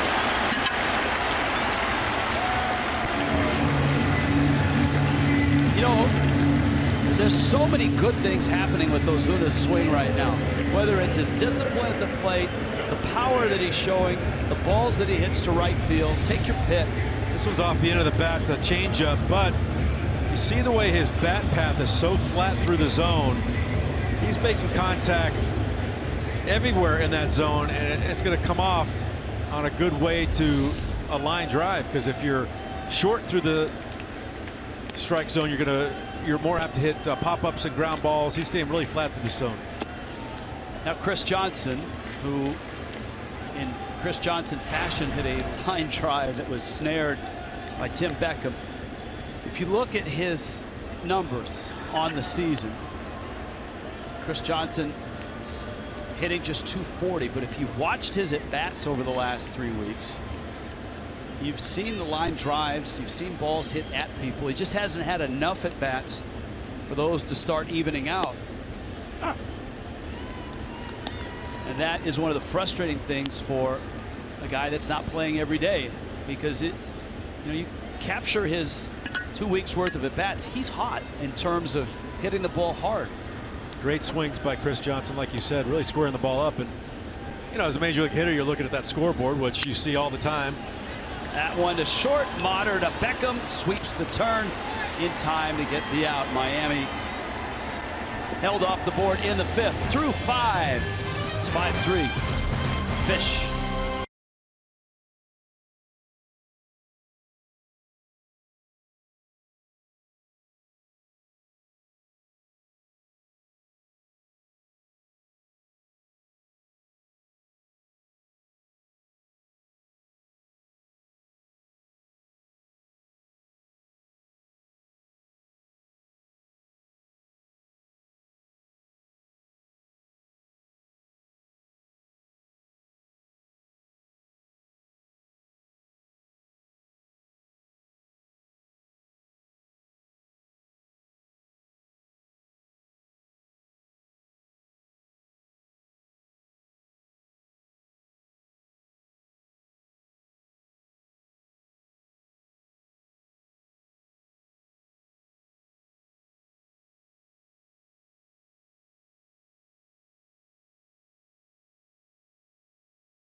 Niner coverage of baseball is brought to you by T-Mobile.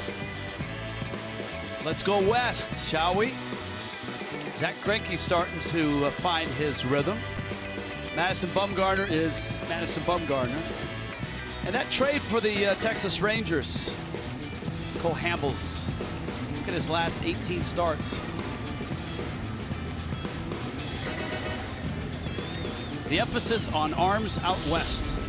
Here in the east, in Miami, the first of 4, Rays and Marlins, the Citrus Series as it's called. This is the 100th meeting. When it started, Jeff Conine and his Marlins were collecting that fun trophy with a bunch of oranges in it. The Rays, when Joe Madden arrived, started to exert their presence, and the Rays actually lead this series.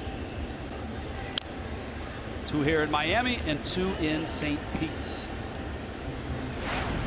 48-51 is the all-time series tally right now. Marlins behind the all-time series by 3 games. Taylor Motter. Bases loaded, walk, and has flied out.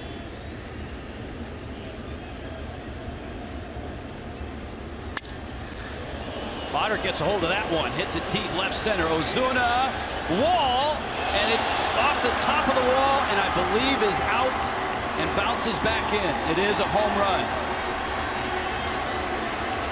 For Motter, his second big league homer, and a special one here. The Palm Beach Gardens product makes it a 1-run game.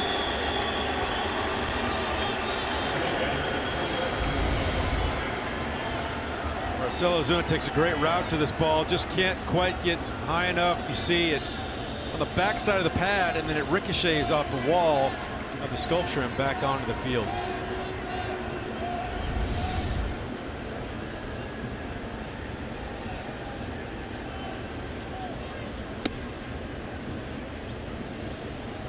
Kurt Casale now, and then the pitcher spot for the Rays here in the 6th.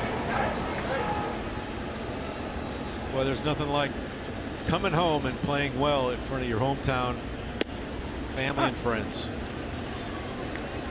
And I know it wasn't the old ballpark where he used to go, or the old football stadium, like he told you, but certainly a special moment.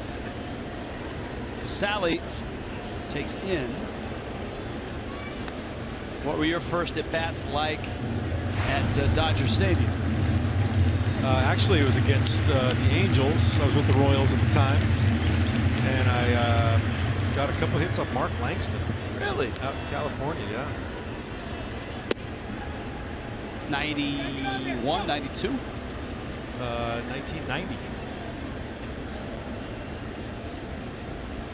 Saw George Brett's 3,000th hit that series.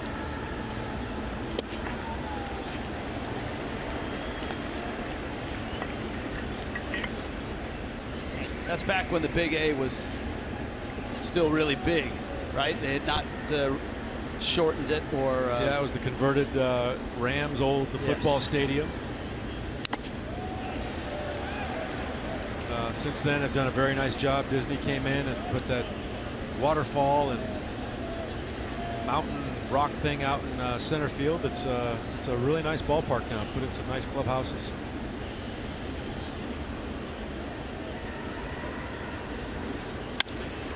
Right field towards the line. Stanton was in right center, and he arrives in time to make that catch. It's another fly ball out for Chen, who still does not have an out on the ground yet. Tomorrow it is a Steals and Deals Day. 12:10's first pitch. Deeply discounted tickets in most seating categories. Go to Marlins.com. It is also STEAM Day. Science, technology, education, arts, and M. I don't know what math, thanks. So a lot of kids will be here tomorrow. So be ready, Niner. If you don't need an extra jolt of Cuban coffee at 10:30, just walk in here, and I think all the kids and their enthusiasm will get you rolling. Lots of kids, huh? I wonder if Craig's friend will be here tomorrow. Tutti Frutti making balloon animals? That's right. Tutti Frutti is, I'm not sure if he's scheduled to appear.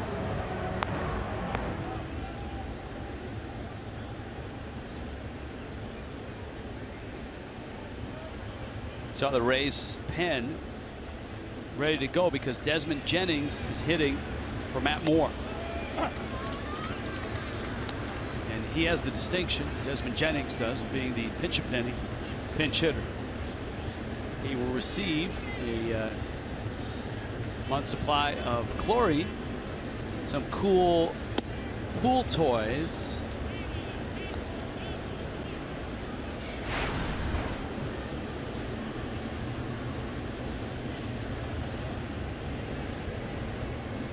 Jennings takes fastball outside. Desmond Jennings has been with this organization for a while. This is his 11th year in the Rays organization. Had an injured knee last year, limited him to 28 games. And he cranks one down the left field line, but it curls foul.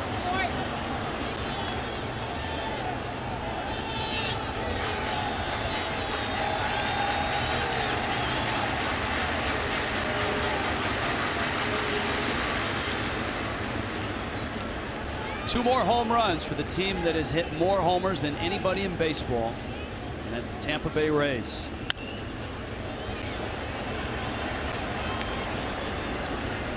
Johnson in front of Rojas makes the catch. So Wei-Yin Chen's got 2 outs here in the 6th. The Rays do have 2 solo homers. He has yet to get an out on the ground. That's remarkable. 6 innings. So you're talking about 17 outs, either by strikeout or fly ball. And he's done a great job after giving up 2 runs in the first with a couple walks and 30 pitches.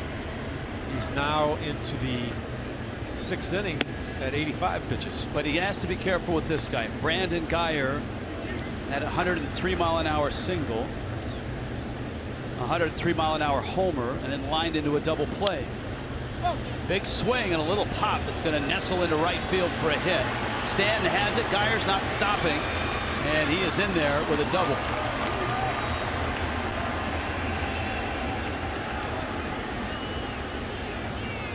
So Brandon Guyer is a triple shy of the cycle now. Not hit hard, gets in on him, fists over there. Stanton usually excellent at that play, that flip turn play, but just too far away from him to make a play on Guyer at second base.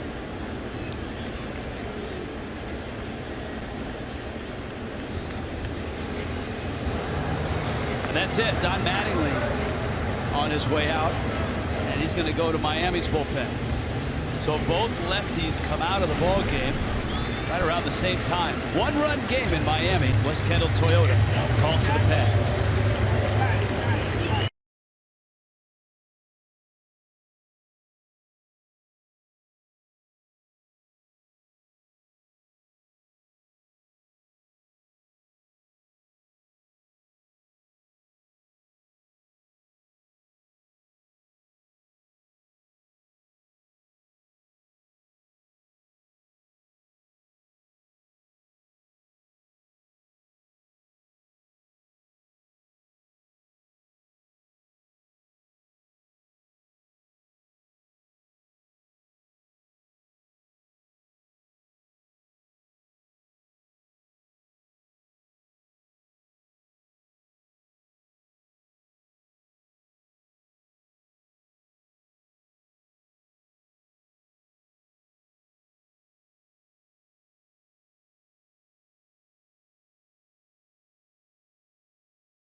Top 6. And with 2 outs, Jose Urena arrives for Miami. Urena's 12th appearance.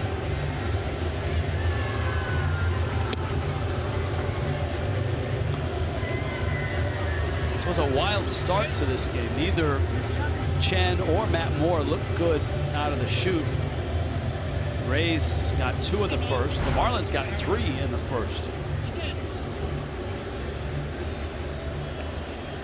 Moore on the rail watching. And the Rays are going to pinch hit a familiar face and name. Logan Morrison. We talked about Lomo earlier in the telecasts. Now he has started to come on offensively.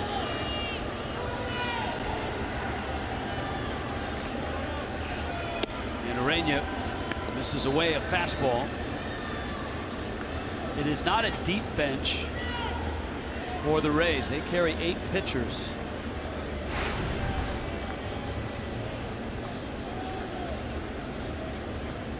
But Morrison, you see the numbers this season. It doesn't indicate how hot he's been lately.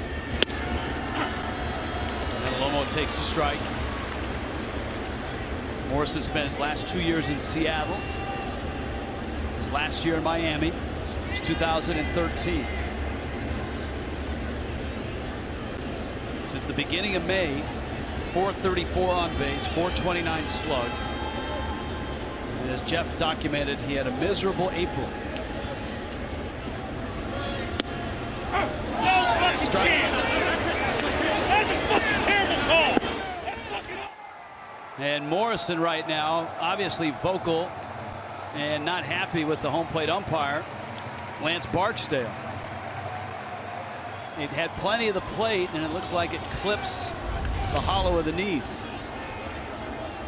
Yeah, it's a good fastball down by Urena, but Logan Morrison did not think that was a good call. Hear too many. He said we're sorry about that, but we don't hear too many.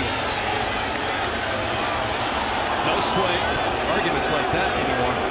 Gary Cederstrom, the umpire at third. That's close. Yes, Lomo very vocal about that. That may be the pitch that is not a strike next year if Major League Baseball does adjust the strike zone. Yeah, they're talking about bringing that pitch up. 2-2. Fouled at the plate.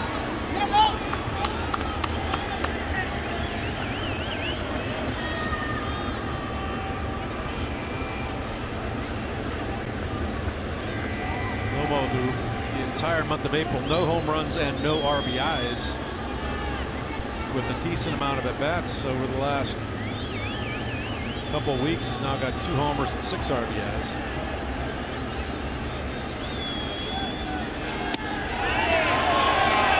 Pitch is out.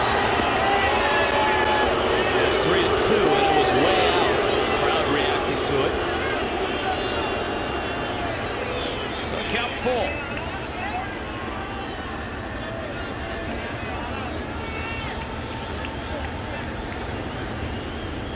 Morrison has a couple of homers.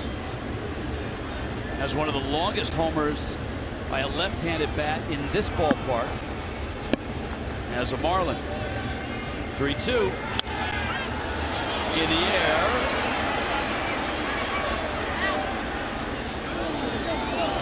And out of reach. It's a big moment here for a couple of reasons. Obviously, the Rays can tie it or conceivably take the lead. And that's because their bullpen, the Rays bullpen, very good at keeping a lead once they get it. Erasmo Ramirez, their secret weapon, warming up. And Morrison rips it into center field. That's a hit. Ozuna has it. Runner around third. Throw comes home. And the Rays have tied it. And it's Logan Morrison who does the deed. that's the swing when Morrison is on. That short line drive swing is what he's best at. Yeah, it's great at bat by Logan Morrison. Questionable call on that strike. Another questionable call on if he went around on that 2-strike check swing. Patient enough to get into a good count again, full count. Bullet up the middle for a game-tying RBI. Home plate umpire Lance Barksdale indicating that the Marlins bench a little too vocal themselves.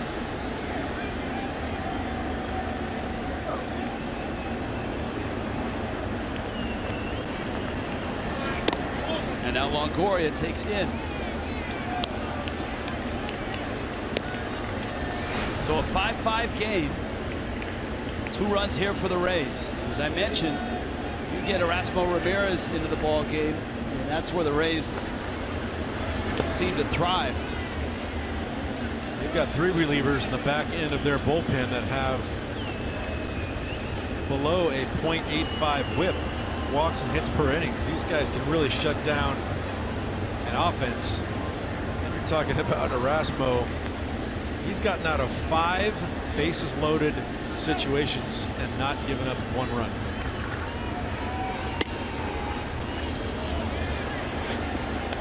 Kevin Cash is as aggressive as any in the game at using his bullpen, going to that pen.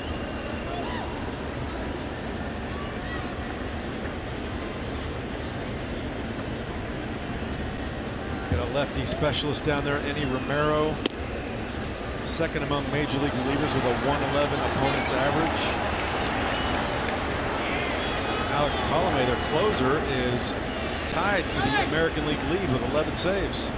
This is not going well for Jose Urena.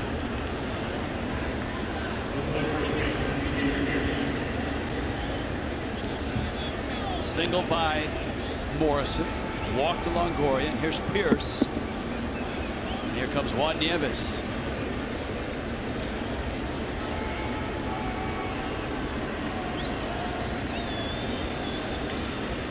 Got Mattingly on the phone. Miami's pen scrambling somewhat, trying to get another arm loose.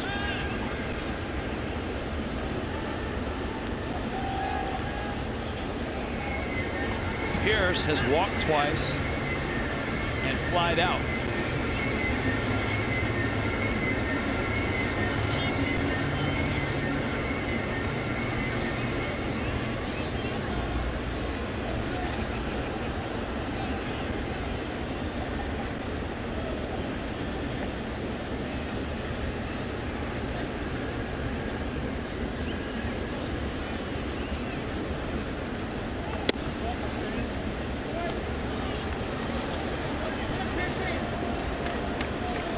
Talked about Pierce and his road to the big leagues.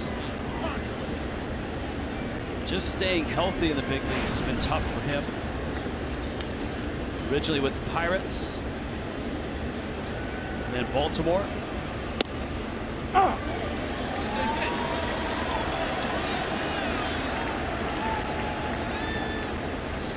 Him and Logan Morrison having a great May. He has the 5th best on base percentage in the American League this month with a 443. You probably heard Pierce turn to the home plate umpire Lance Barksdale and say that was the same pitch, and it was. Look at where all of those pitches missed. Now he swung at pitch 3, but pitch 2 was right below it, and that was called strike. And Urena stays in there and gets the strikeout, but the Rays get even. Hometown kid Taylor Motter with a home run. Former Marlin comes back. Logan Morrison with an RBI single.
is the presenting sponsor of Miami Marlins baseball. In Miami, the Citrus Series opens. 4 straight. Rays and Marlins, 2 here, 2 in St. Pete's. And the Rays have rallied to tie it. Desmond Jennings stays in the ball game. He's in center field.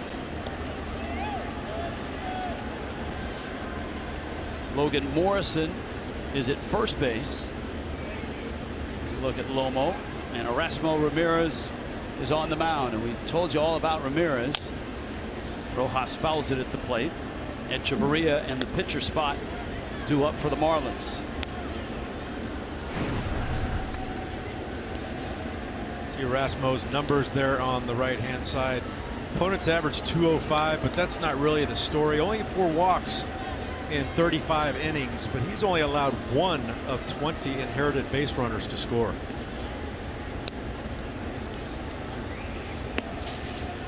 And the fun part about him and the effective part about Kevin Cash's strategy is he'll use him in the highest leverage spots for an inning at a time. He is like the secret weapon of the Rays pen.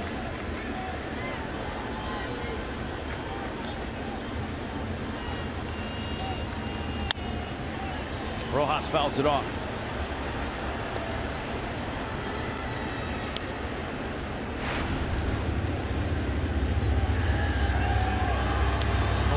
Oakland's Ryan Dole, who has 16 inherited runners, has yet to let one of those score. He's the one that's better than Erasmo. I mean, what a perfect first name, too. I mean, yes. Erasmo, erase runners. He is sort of the modern day old school reliever.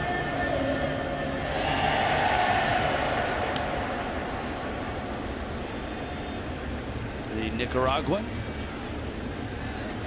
just turned 26. Came from the Seattle Mariners. His first year in St. Pete was last year. And he was in the starting rotation for much of the year, made 27 starts. In fact, a starter almost his entire career. Pretty good year there last year, too. 11 wins, 3.75 ERA. And now he's a secret weapon. Rojas, little tapper. Longoria, the Gold Glover, swoops in, gets the out. And here comes Echeverria. Longoria, like you said, Gold Glove over there at third base, set Rays fielding percentage record there last year at third base.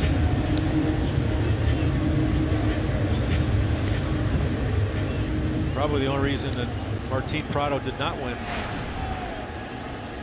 I take that back. Wrong league.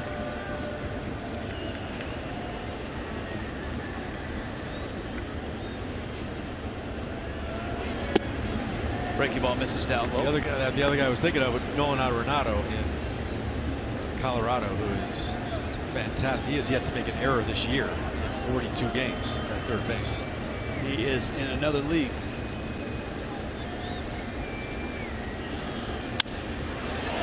And to right, and a diving catch there by Steven Souza.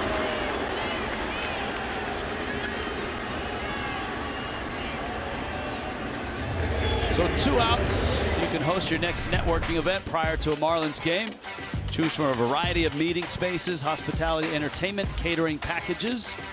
Group sales team is at 1-877-MARLINS or go to marlins.com/groups.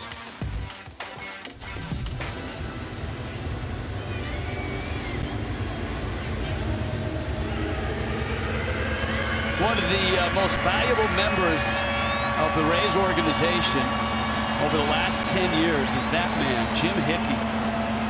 Fine pitching coach.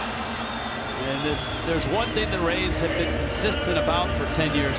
That is developing pitching. They've used that as their currency to help build their team. And Hickey's been the guy at the very top of that. Here is Justin Bour.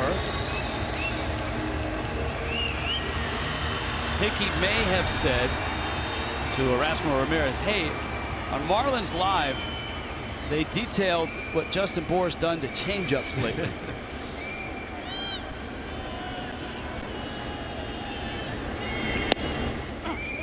Fastball catches the corner. Bour not happy. But he was yesterday. Max Scherzer. Changeup. Yeah, that's one of the few Max Scherzer mistakes yesterday, right down the middle. Hung up there a little bit, and you love Justin Bour. Even though he might be a little bit off balance on some of his swings, he's got such strong hands and wrists that he can get out there and hook that ball, especially here at Marlins Park to the home run porch.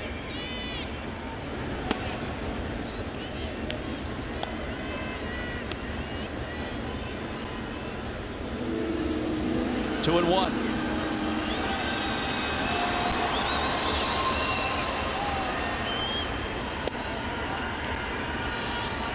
Now that off-speed pitch misses out. Ramirez has given up 5 home runs this year. Big shift for Bour, and it's out, and Bour walks. They're part of Justin Bour's game that has gotten a lot better this year. Much more patient at the plate, willing to take that walk. You saw there that they wanted nothing to do with inside strikes on Justin Bour. All right, here is Ichiro, and he's thrilled his fans, and I'm sure teammates, with another big night. He's 3 for 3. Has driven in a run, has scored a run. And he takes down low.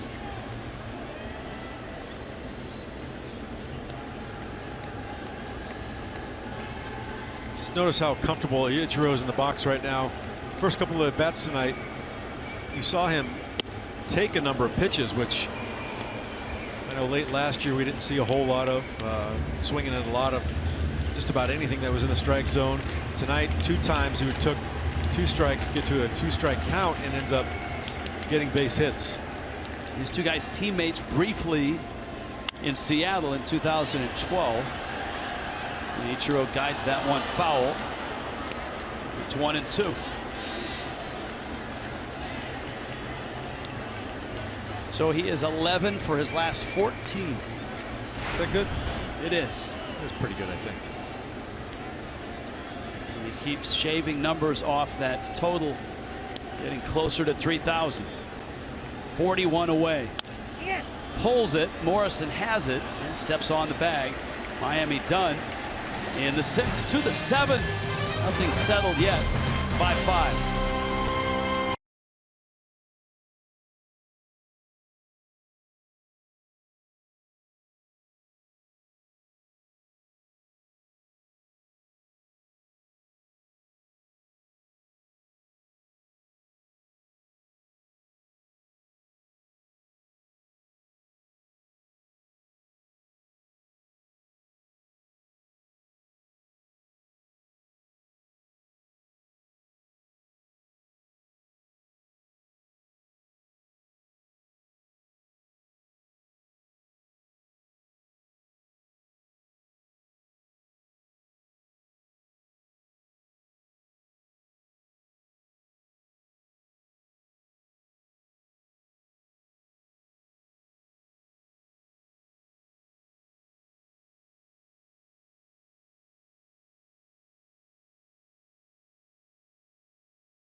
This Citrus Series. I've been in the Freeway Series, the Subway Series, now the Citrus Series. I like it. Citrus Series, brought to you by Checkers. Comes with its own theme music. That's great music. The Citrus Series will be taking its show on the road tomorrow night after the afternoon game here in Miami on to St. Pete. Love the Vinoy, love St. Pete. A Wednesday night, Thursday afternoon finish. Right now, fun ball game here, 5-5. Kyle Bearclaw enters. Gets Steven Souza Jr., who is 3 for 3. Jim Beckham, Taylor Motter.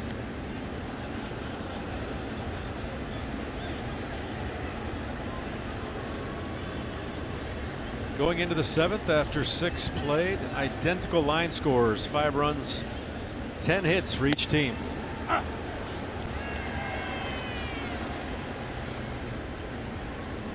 The pitcher spot for the Rays is in the 4 spot, Steve Pearce's position. Souza in the Nationals organization for a while. He was drafted out of high school from Everett, Washington. Cascade High School. Also produced Grady Sizemore. Guys were teammates briefly. Sizemore and Souza. And much like Sizemore was recruited by the University of Washington, Souza, Washington State was going to be his destination. Big guy, 6'4", 225, a lot of power. Drills one deep, pulled though, and hooking. Foul. It was almost in the taste of Miami out there. We were almost in the taste of Miami. We were. There's your Washington State. He could have been a teammate of Adam Conley's. My dad went to Washington State. Your dad did? My dad did, yeah. He wrestled, played football at Washington State. Wow. Did not know that. Breaking ball. Souza couldn't hold it. Bearclaw with that really good slider of his gets a strikeout. And that brings up Tim Beckham. John Olerud go to Washington State? Oh, yes. Oh, yes.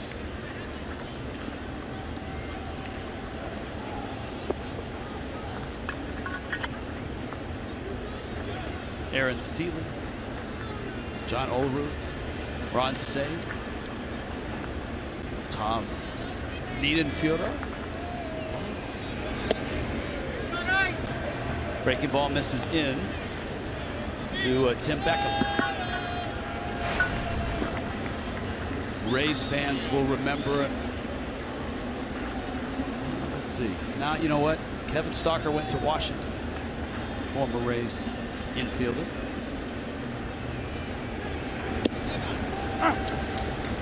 It's been a great pitch for Bearclaw in his stint here with the Marlins. That slider has really come a long way, and especially that front door to the right-hand hitter. He likes to throw it on that inside part of the plate.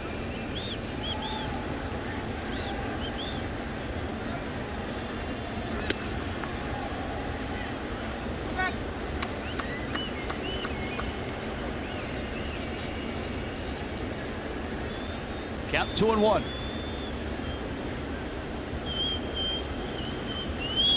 It used to be on a night like this, you could look across the landscape of baseball and it would be almost all interleague play.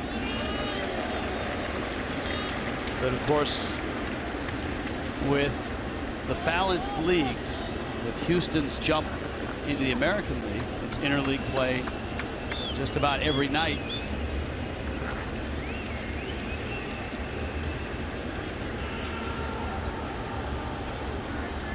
Of course, the Mets and the Nationals opening up a big series up in D.C. Beckham holds up on the slider. And the Mets have a 5-1 lead behind Bartolo Colon. It's the bottom of the 4th, so it's still early. Mets are another puzzling offense like the Rays. They're hitting a lot of home runs. but not scoring a whole lot and not hitting for a very good average. They're down toward the lower half of the National League as far as runs are concerned, but doing it with the long ball. And of course, that great pitching is what's gotten them where they are. Well, tonight they have a 3-run homer from David Wright to illustrate your point. Noah Syndergaard was National League Player of the Week. 14 innings pitched, struck out 21 batters with no walks. Taylor Motter now homered in the 6th. He's flied out. Also had an RBI with a bases loaded walk in the 1st. The Phillies are in interleague play tonight. They're actually at Comerica Park to face the Tigers. 4-4. Phillies, Tigers, bottom 6.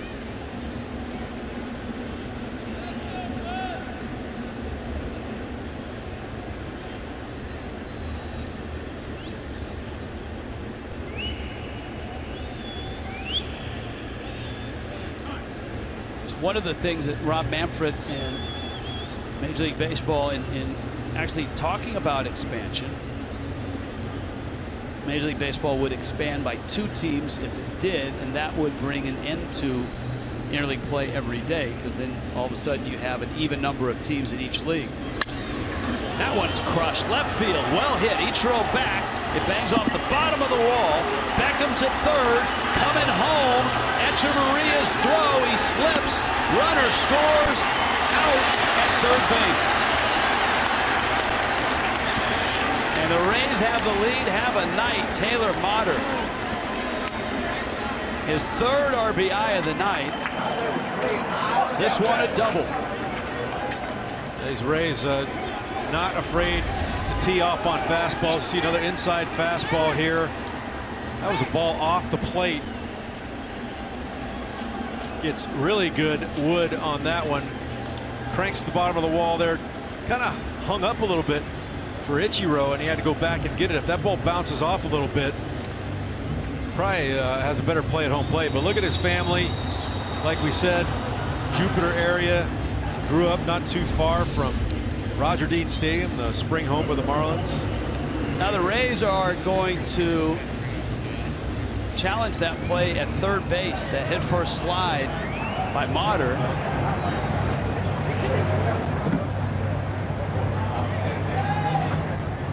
From what we saw up here, ball got there in plenty of time, but with a headfirst slide, sometimes the hands can sneak in there. Well, no evidence to overturn there. You're going to need another angle. Let's see if that left hand gets in. Oh. And it looks like the hand is in, and he did not keep the glove on him.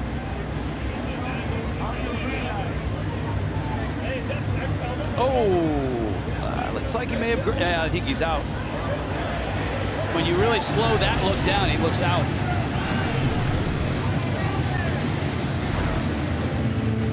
Motter still has his helmet on, you can see. Usually we have the 2 managers, but why not put Motter in the box, because he's watching up on the big board. He's out.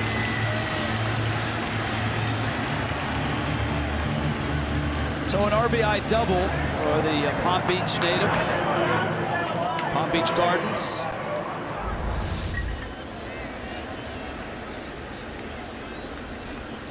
Call stands. That's right there. You see contact with the glove. That's pretty obvious to me. Stands means that there wasn't enough evidence to overturn it. Or confirm it. So call on the field is as it was. Well, the Rays right now have taken a couple of bites out of Miami's bullpen. Jose Urena gave up the lead with that RBI single by Logan Morrison. Kyle Barraclough's given up a run here in the 7th. And a walk, a 1-out walk, hurts Barraclough.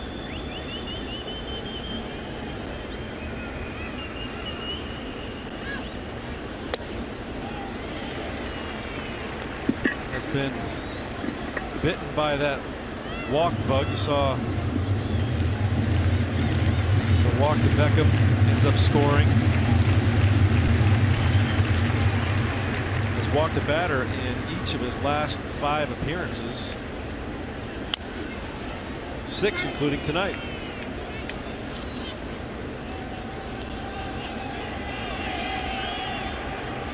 But also striking out a lot too. His 15.6 strikeouts per 9 was tops amongst National League relievers coming in tonight. Sally now. 2-2. And there's the strikeout to finish the inning, but the Rays keep scratching and scoring. Taylor Motter, big night.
Road trip to the Trop we go. Miami and Tampa Bay on Wednesday, 6:30 start. Marlins live. 12:30 on Sunday. Sun Sports will have that telecast. And then the road trip continues. First trip into Atlanta last year at Turner Fields. 7:30 game time on Friday. 4 o'clock game time on Saturday. Sunday, 5 o'clock game time. Right now it's 6-5. The Rays on top. We talked about that critical juncture in the 6th as the Rays were able to draw close, tie the game. Just like that, the Rays were able to unleash Erasmo Ramirez on the Marlins.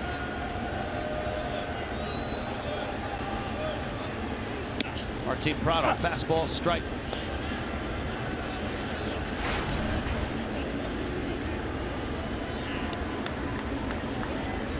Ramirez not an overpowering pitcher. 89 to 92 miles an hour. Got good command of 3 or 4 different pitches. There's a changeup there. Pounds it into the ground at Longoria. Longoria with the play. Here comes JT Realmuto. And then you've got Giancarlo Stanton up. If you're wondering, as this game gets further along, Christian Yelich, the Marlins would like to stay away from him another night. In an emergency, they could use him.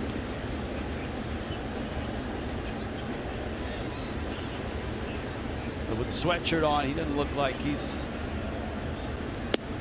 Yeah, he didn't take batting practice today on the field either, so I'm probably venturing a guess that they're going to stay away from him tonight. A man short on their bench. He's had problems with that low back spasms earlier this year. Had a lot early last year for the first couple months of the season. Realmuto with the count 2-0. Stanton on deck. Giancarlo's 1 for 3. Sharply hit in the left. That's a hit. Realmuto, a big turn. And a runner at first. And now here comes Stanton, who's had better at bats tonight.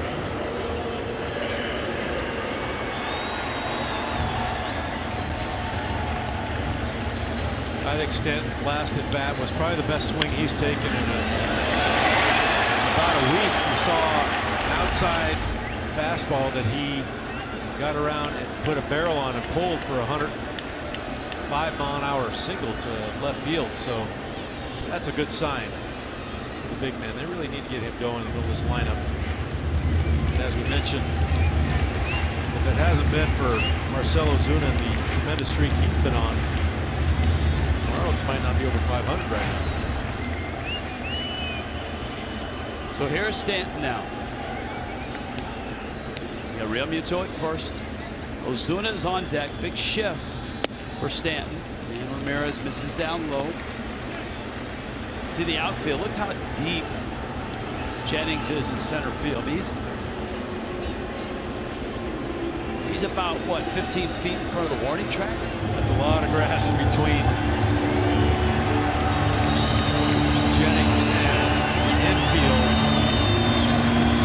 I'm always not a big fan of playing really deep unless you're in a no double situation. I think it's a little bit early for a no double situation.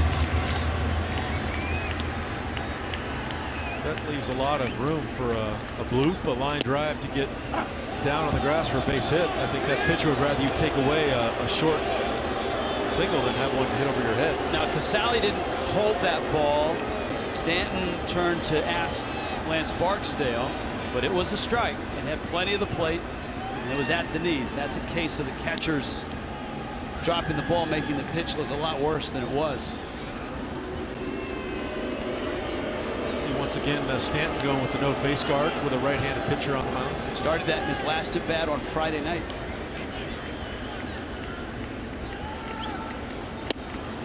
Pitch is in. Against righties, the pattern in the last 3 weeks, fastballs in, sliders away.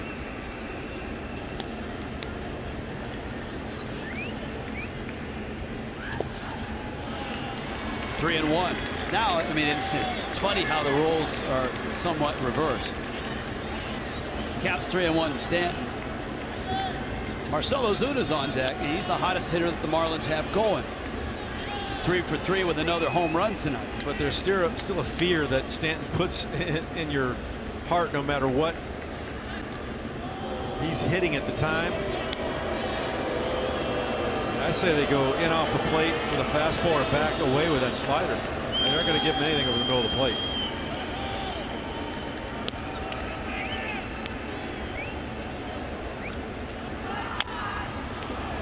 Little tapper up the line, and it starts to work its way back towards, but runs out of steam before it can roll fair. That was a fastball that got quite a bit of the plate. Not a bad pitch to hit for 3-1.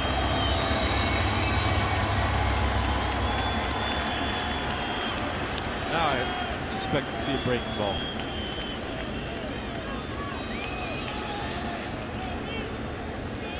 Wouldn't expect to see Realmuto running with all the strikeouts Stanton has had lately. Ooh, check swing. Sounded like it caught bat. Fastball in. Yeah, just the barrel that had come down. Well enough to play, yeah. Was trying to get out of the way and ends up hitting the bat on the way by.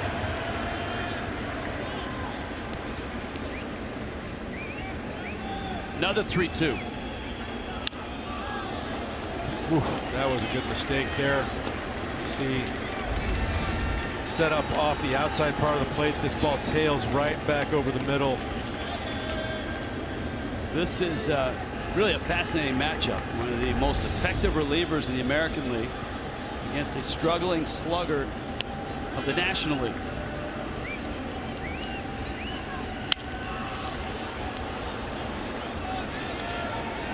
tell you, Rich, I'm surprised they've gone with this many fastballs to Stanton. 8 pitches. You see that one well off the plate in. Yeah, you look at where the fastballs are. It's almost as if Ramirez and the Rays were saying, you can't hit that ball fair.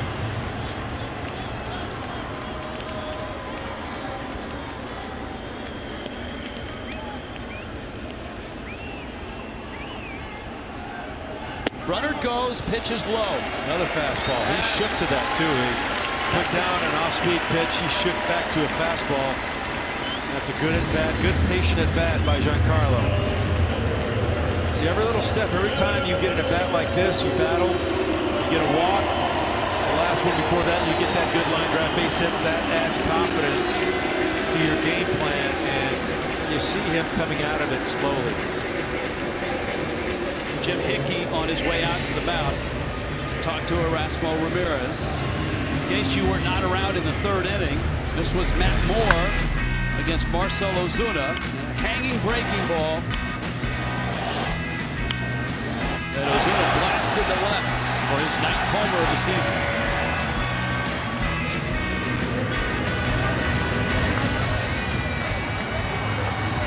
Right off of Echeverria's name on the scoreboard.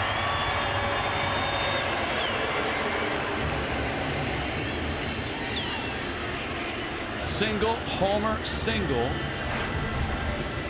Ozuna's torrid run continues. His average up to 323.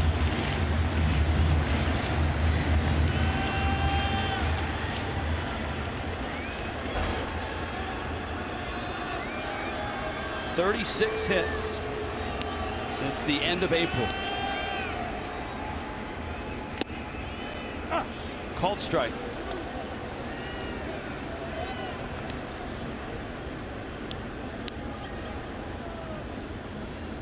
Coming into play tonight's bottom of the top 10 in batting average in the National League was Zach Cozart at 323. That's where Marcell Ozuna is right now. That pitch right there is maybe the most important pitch for Ozuna. He has been able to lay off. He's using, again, a Barry Bonds model bat. One of the things that they've worked hard with Ozuna on in spring training. It's paid off. He went. Pounding that fastball in. Another remarkable stat for Ramirez. With runners on base. National League or American League just batting .077, 3 for 39 with runners on base. Realmuto's at second, Stanton at first. 1 out, 1-2 coming.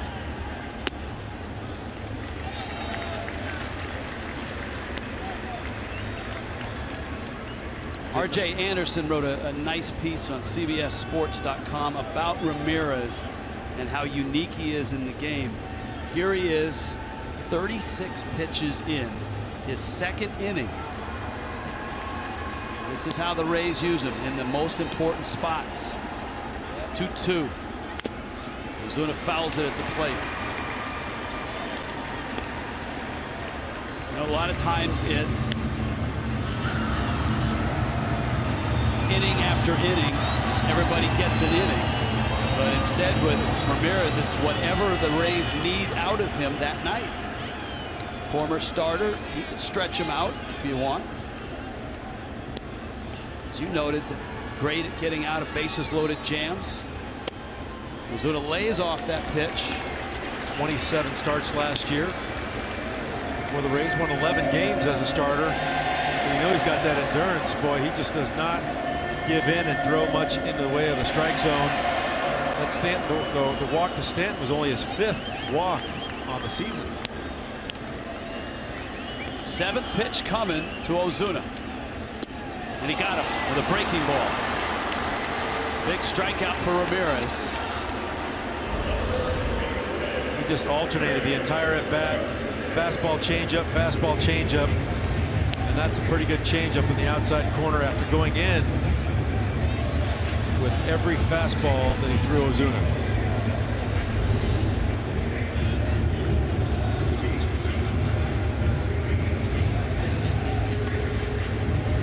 Chris Johnson now.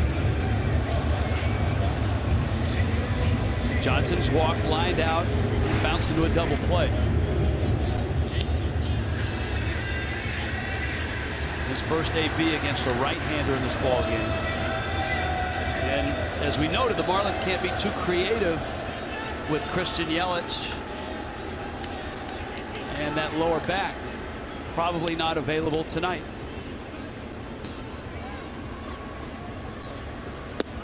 Yeah, he's battling those back spasms, and if you've ever had that low back spasm, it doesn't take much to trigger it, where you probably set him back another couple days if you were to get in the game tonight. That'd be a last resort, I would think. Ray's infield is shifted around for Johnson, not completely.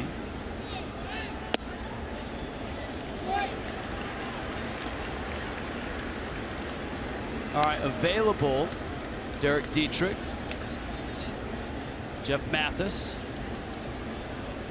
and Cole Gillespie. Yelich technically available, but as we noted, the lower back not probable. Well, still have a couple of good options off the bench there. Dietrich has done well off the bench in pinch-hit situations. Cole Gillespie always gives you a good at-bat. Well, it almost looks like Ramirez is being cautious with Chris Johnson. Looks like Dietrich is ready if needed. Rojas is on deck. 3-0's a strike. And it's 3-1. Rojas does have 2 hits, 2-run single, and a double down the right field line.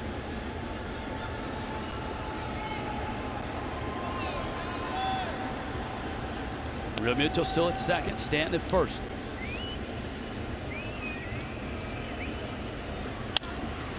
And that inside fastball is really hard to lay off, and that's been a staple for Ramirez tonight to the right-handed hitters. Yeah, he doesn't throw real hard, but boy, he's got excellent control on this pitch. Good movement on the inside part of the plate. I think that was probably a strike. A lot of them have not been strikes. So if he keeps the pattern alternating fastball, changeup, fastball, changeup, then you would expect changeup here. Runners will be on the move. Got him. Stuck with a fastball, and Ramirez fired up. Finishes the Marlins in the 7th. Miami leads 2. The Rays lead it 6-5.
Think about Jake Odorizzi and Tom Kohler for a noon start. They'll be here early. Hope you'll join us at 11:30 for Marlins Live.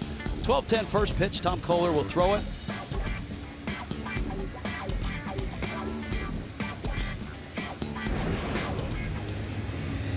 Tom Kohler, nice outing last time out.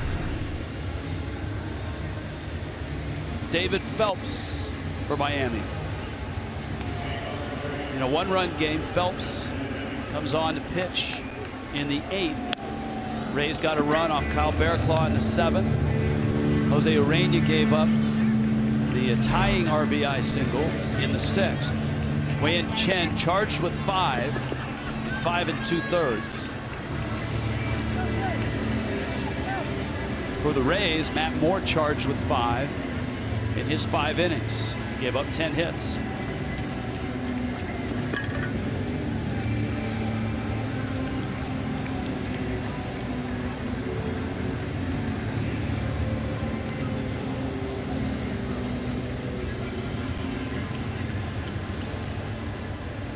Phelps enters in the 9-1-2 portion of the telecast. Jennings, Geyer, and Logan Morrison. Fastball strike.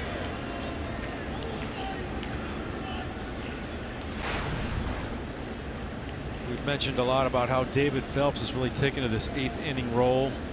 Tonight, obviously not a hold situation, but him and Ramos at the back end of this Marlins bullpen has been a very nice compliment. He's been outstanding in this 8th inning role. Currently 4th amongst National League relievers with 25 innings pitched and 5th in strikeouts.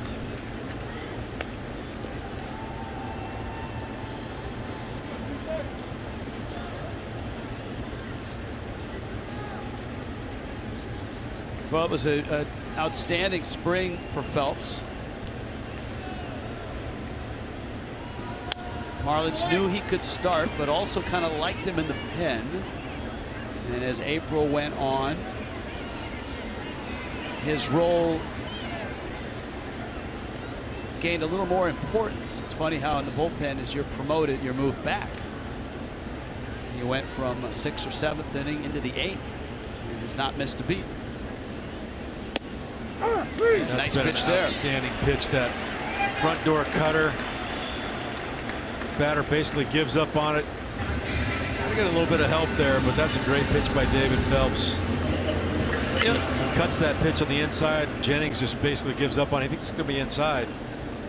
Not many guys have a front door pitch for either side of the plate, and Phelps does. The cutter to the right-handers and that running fastball that comes back a bit. Yeah, you've seen a lot of left-handed hitters give up on that fastball, like you said.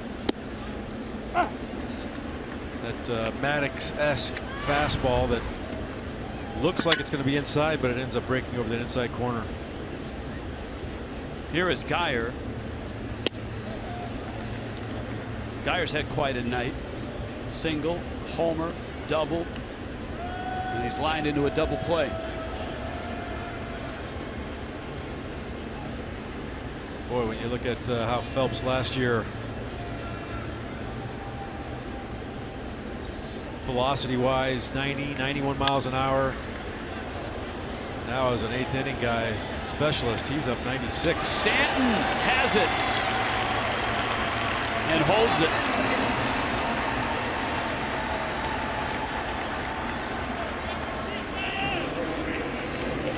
You rarely see him misplay balls like this, and for a big outfielder, you can't say that about a lot of them.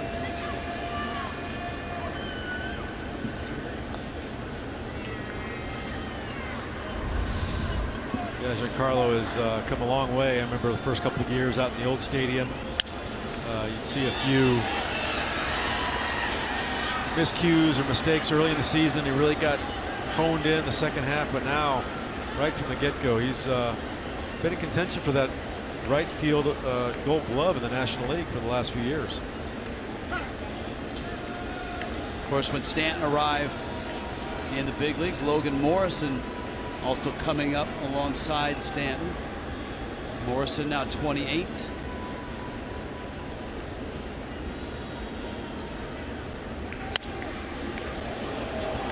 Lobo pulls that one foul.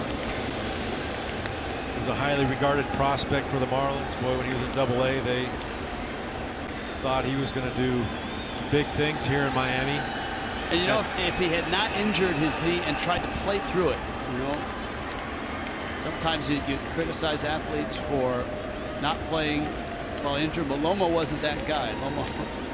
Lomo tried to play through an awful lot of pain.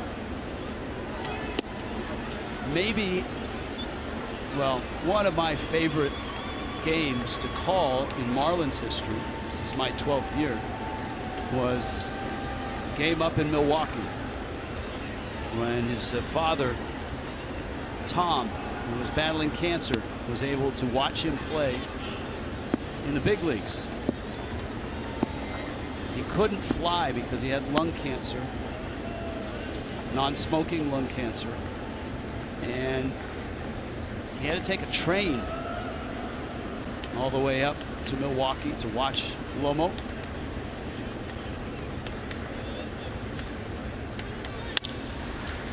Yeah, you see him after he hits home run, scores run, he'll do that salute as he comes across home plate in honor of his dad. Well, it's his RBI single that's the difference here tonight. 6-5 Rays.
In Miami tonight, Tampa Bay 1 run better than Miami. Bottom 8. We've been talking about Erasmo Ramirez and how the Rays have been so creative and innovative in using him, and here he is into his 3rd inning of relief. He's thrown 45 pitches.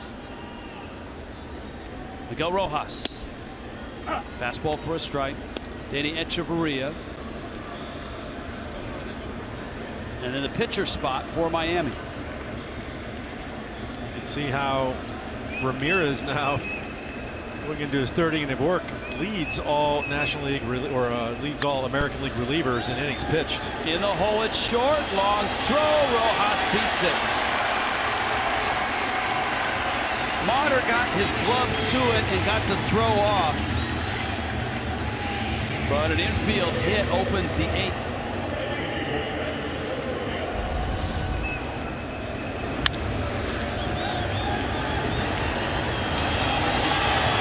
Good effort by Motter, just could not get enough on that throw to get Rojas.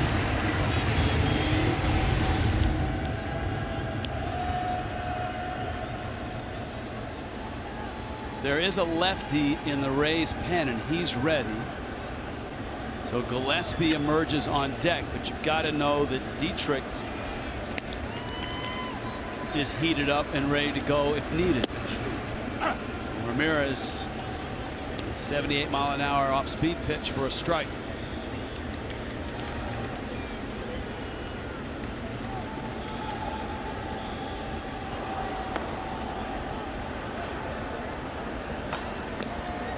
Romero and Colomé in the Rays pen.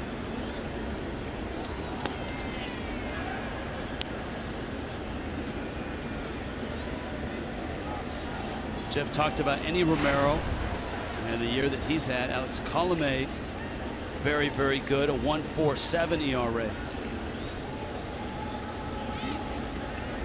And Rojas chased back. Echeverria line to right, back in the 6th. Yeah, Romero has only given up 6 hits in 54 plate appearances by batters against him, second in the major leagues as far as batting average against. Second lowest.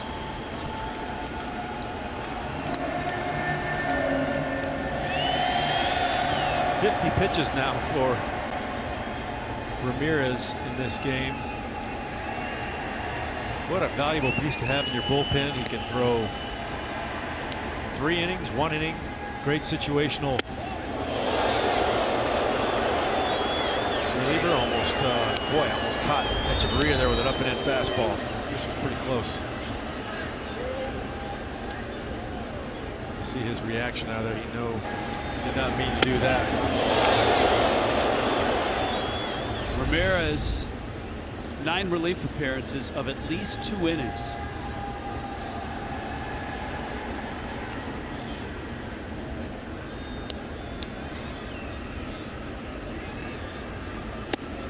Two is in. That a changeup.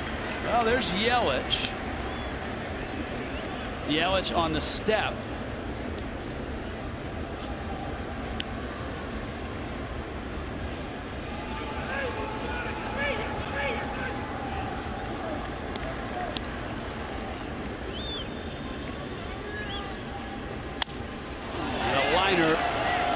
Foul. So there's probably a little cat and mouse going on here on both sides, with Yelich up on the step. Is he on the step for show? As we've seen Derek Dietrich hot, ready to go. Would it be Dietrich? 3-2. Echeverria, right center. Rojas racing for third. Jennings up with it. At the corners. Nobody out. And now we'll see as Yelich has a bat.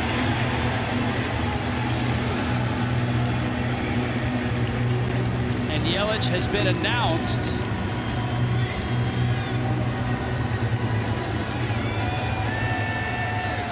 Let's see if the Rays make a change. And they are. Looks like they're going to the lefty.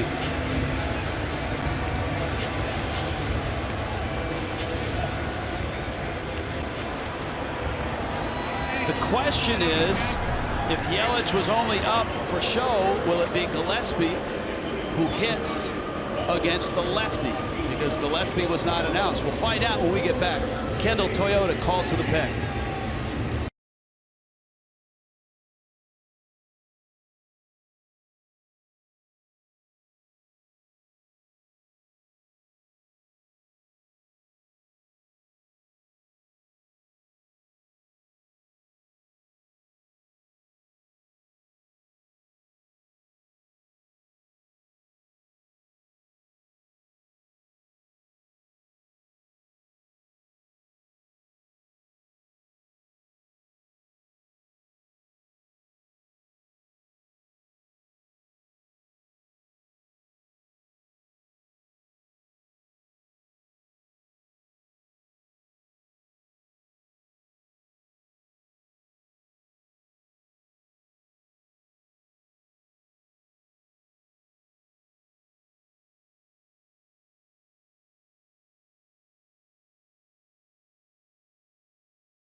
deck. Whether he's ready to go or not, we don't know. He's had back spasms, but Erasmo Ramirez exits, and in comes the lefty, Enny Romero. Remember, Gillespie was originally on deck, and the Marlins get, it feels like what they were after, which is Gillespie and at bat against a lefty and not a righty. But Romero's numbers are really good on both sides of the plate. Look at the opponent's average at the bottom, 111. At the corners, 1-run game, bottom 8. And Romero misses in.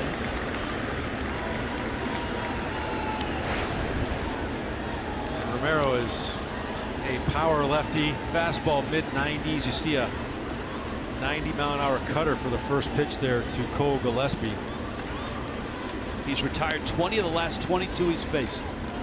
Middle infield's back for 2. Corners in. To right. It's well hit. Souza after it. Has it. Tagging is Rojas. The game is tied. And Gillespie delivers. It's a great at-bat there by Cole Gillespie. Put the ball in play. Keep it off the ground. You do not want to hit it a double play right there. He gets a fastball out over the plate, drives a deep enough fly ball to right field. Rojas scores easily.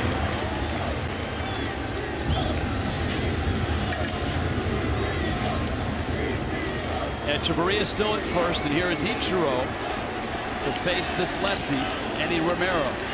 3 for 4. There's Ichiro, and a fastball misses out at 94.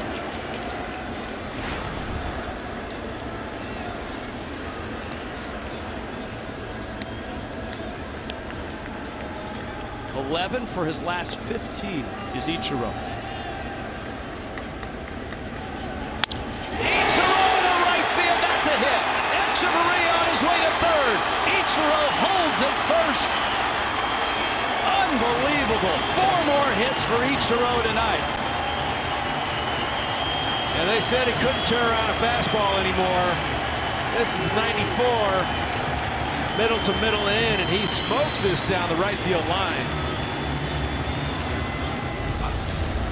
Just phenomenal. This ball is blistered.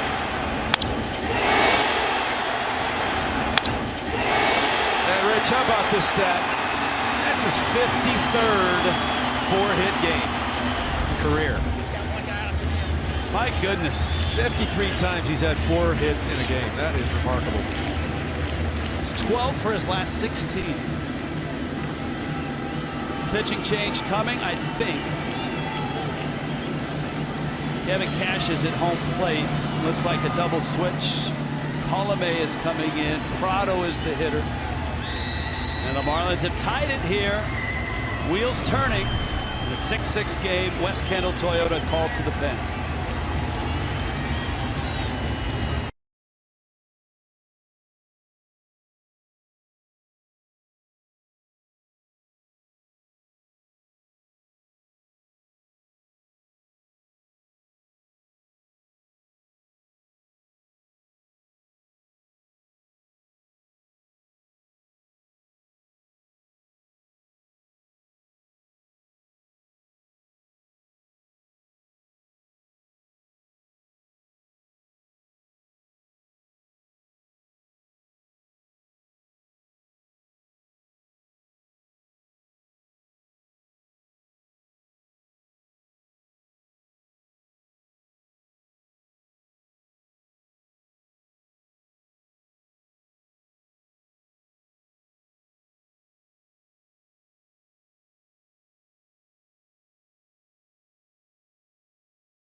Marlins have rallied.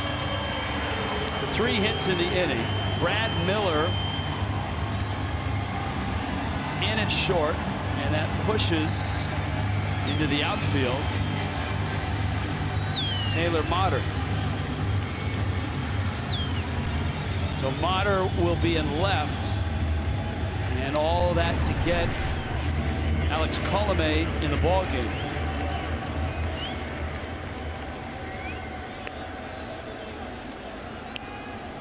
Colomé takes over for Enny Romero. Faced 2 hitters. Sacrifice fly by Cole Gillespie. Another line drive single by Ichiro. Infield's in with 1 out. And it's Prado. We documented Colomé and the numbers he's thrown up.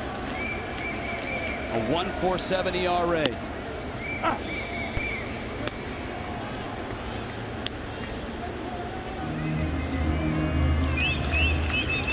Colomé with that hat askew. Prado RBI double in the first. He's 1 for 4. To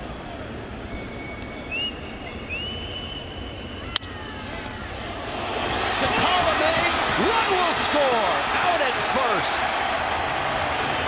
Echeverria scores. Colomé had it in his glove for a moment.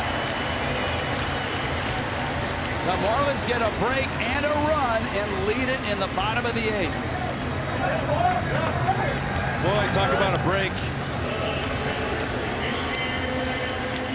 This is soft tapper right back up the middle. 1 hopper.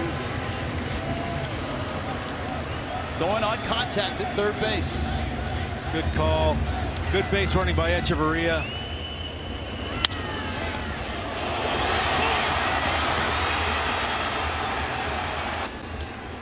That's an RBI for Prado. Here's Real Muto. Ichiro's at second.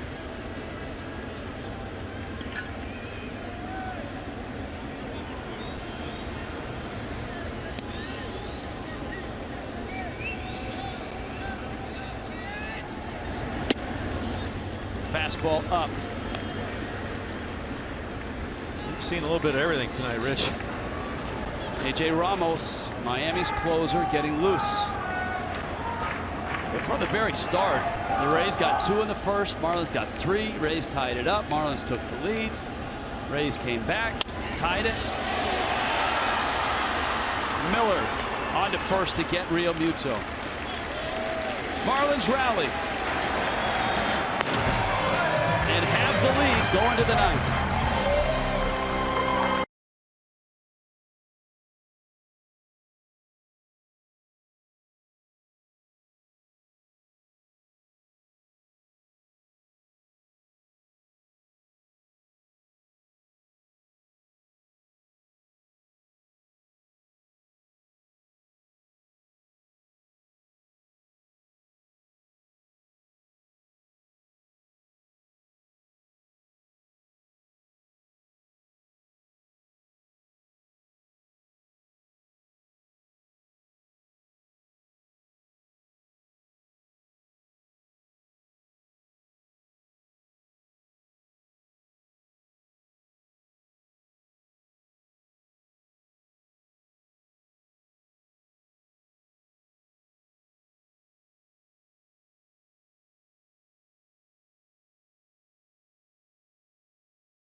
Series. This is number 100.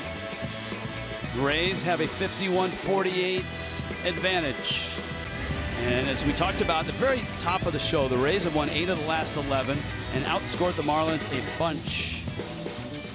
It was a lopsided series, kind of until Joe Madden arrived. And that's when the Rays started to establish themselves. Here tonight, the Marlins have an opportunity to get the first of these 4 games. 2 runs in the bottom of the 8th. And the Marlins rallying against a very good Rays bullpen. Now, it's A.J. Ramos looking for save number 14. Now, Ramos has been perfect in terms of saves. Wobbled a bit his last time out.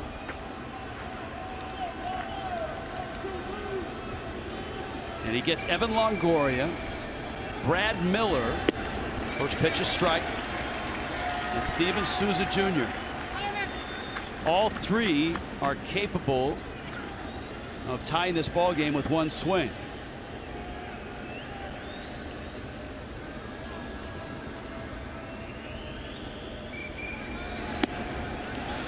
Fastball and a strike.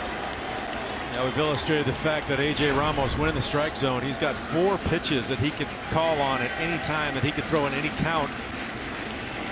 That really, as a hitter, you've got a tough time getting a plan against this guy because you don't know what he's going to throw in any count. In Ramos's last 2 saves, he's given up a run apiece. He doesn't have that cushion here. Longoria has not extended a 10-game hit streak. 0 for 3 tonight. And you see 0 for 5 against Ramos. Already just in this bat, you've seen breaking ball, fastball, and that changeup. 3 different pitches. It puts a lot of hitter or doubt in the hitter's mind as to what's coming next.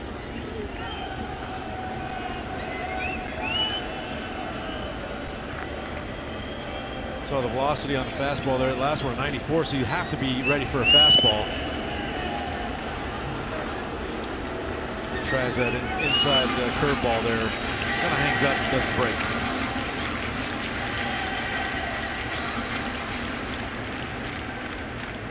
Closer with 4 pitches. Fastball, slider, curveball, change. Popped up.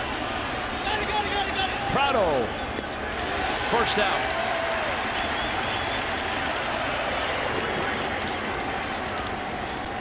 This reminder, MLB.TV Premium, the #1 live streaming sports service available.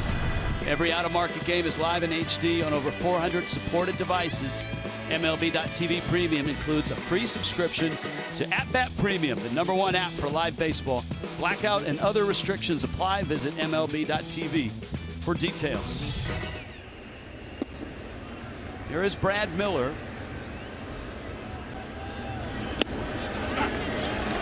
Miller takes a strike. Orlando native. Olympia High School up in Orlando, and then a star at Clemson University. Came over with Logan Morrison in that trade from Seattle. Stanton gets a piece of it, and Miller has a hit, and the Rays have the tying run aboard.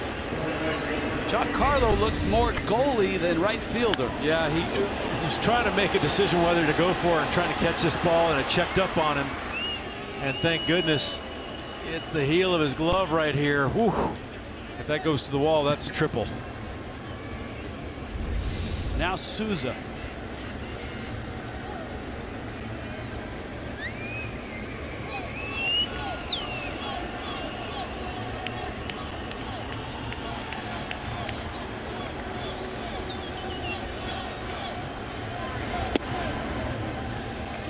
Steven Souza Jr. Single, single, single strikeout.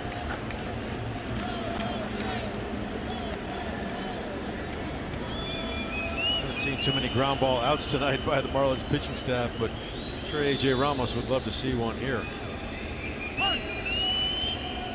Marlins have 1. They've induced 1 out on the ground, and that was the Logan Morrison bouncer to second in the 8th. Wow. Ramos bounces one up, and he's falling behind Souza at 2-0.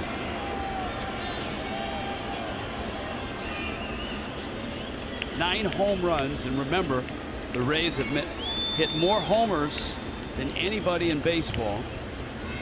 2 more tonight, both solo shots. Taylor Motter, Brandon Guyer. Of course, Guyer came out of the ballgame. That one fouled back. Guyer came out of the ballgame in the double switch. He was a triple shy of the cycle.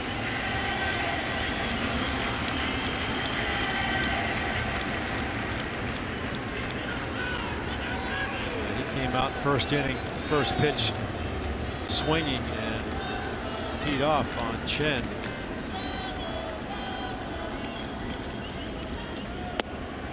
That's a strike. That borderline fastball down low that we've seen called a number of times tonight. That one's a bit off the plate. AJ Ramos will take that. That's a break for Ramos in the fish. That's a low pitch. You can see front of the plate, it was down. 2-2 now. In the air, left field. Ozuna has it, and there's 2 outs.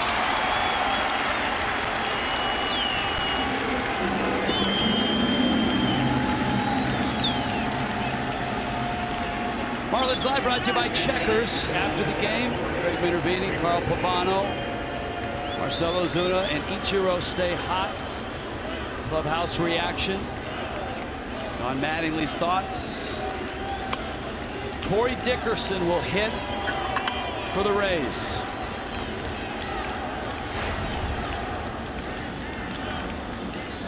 Dickerson has been incredibly productive this year. He's got 22 hits, and 16 have been for extra bases. 8 homers, 7 doubles, and a triple.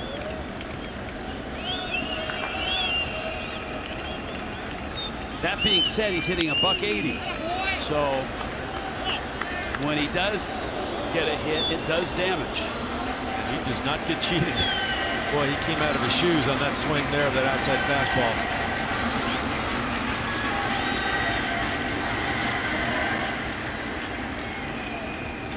Dickerson, an original Rocky, came to the Rays in the Jake McGee trade. And a really nice year last year. 18 doubles, 10 homers. Slugged .536. Ramos. 0-1. Change up, bouncer. Ball game. Miami wins it. Rojas to Echeverria. AJ Ramos still perfect. He's 14 of 14. And the Marlins with a 2-run 8th against this very good Rays bullpen come back to win it by a score of 7-6. And the Fish stay over 500. Now 23 and 21. A lot to like tonight in what was a wild ride for both teams.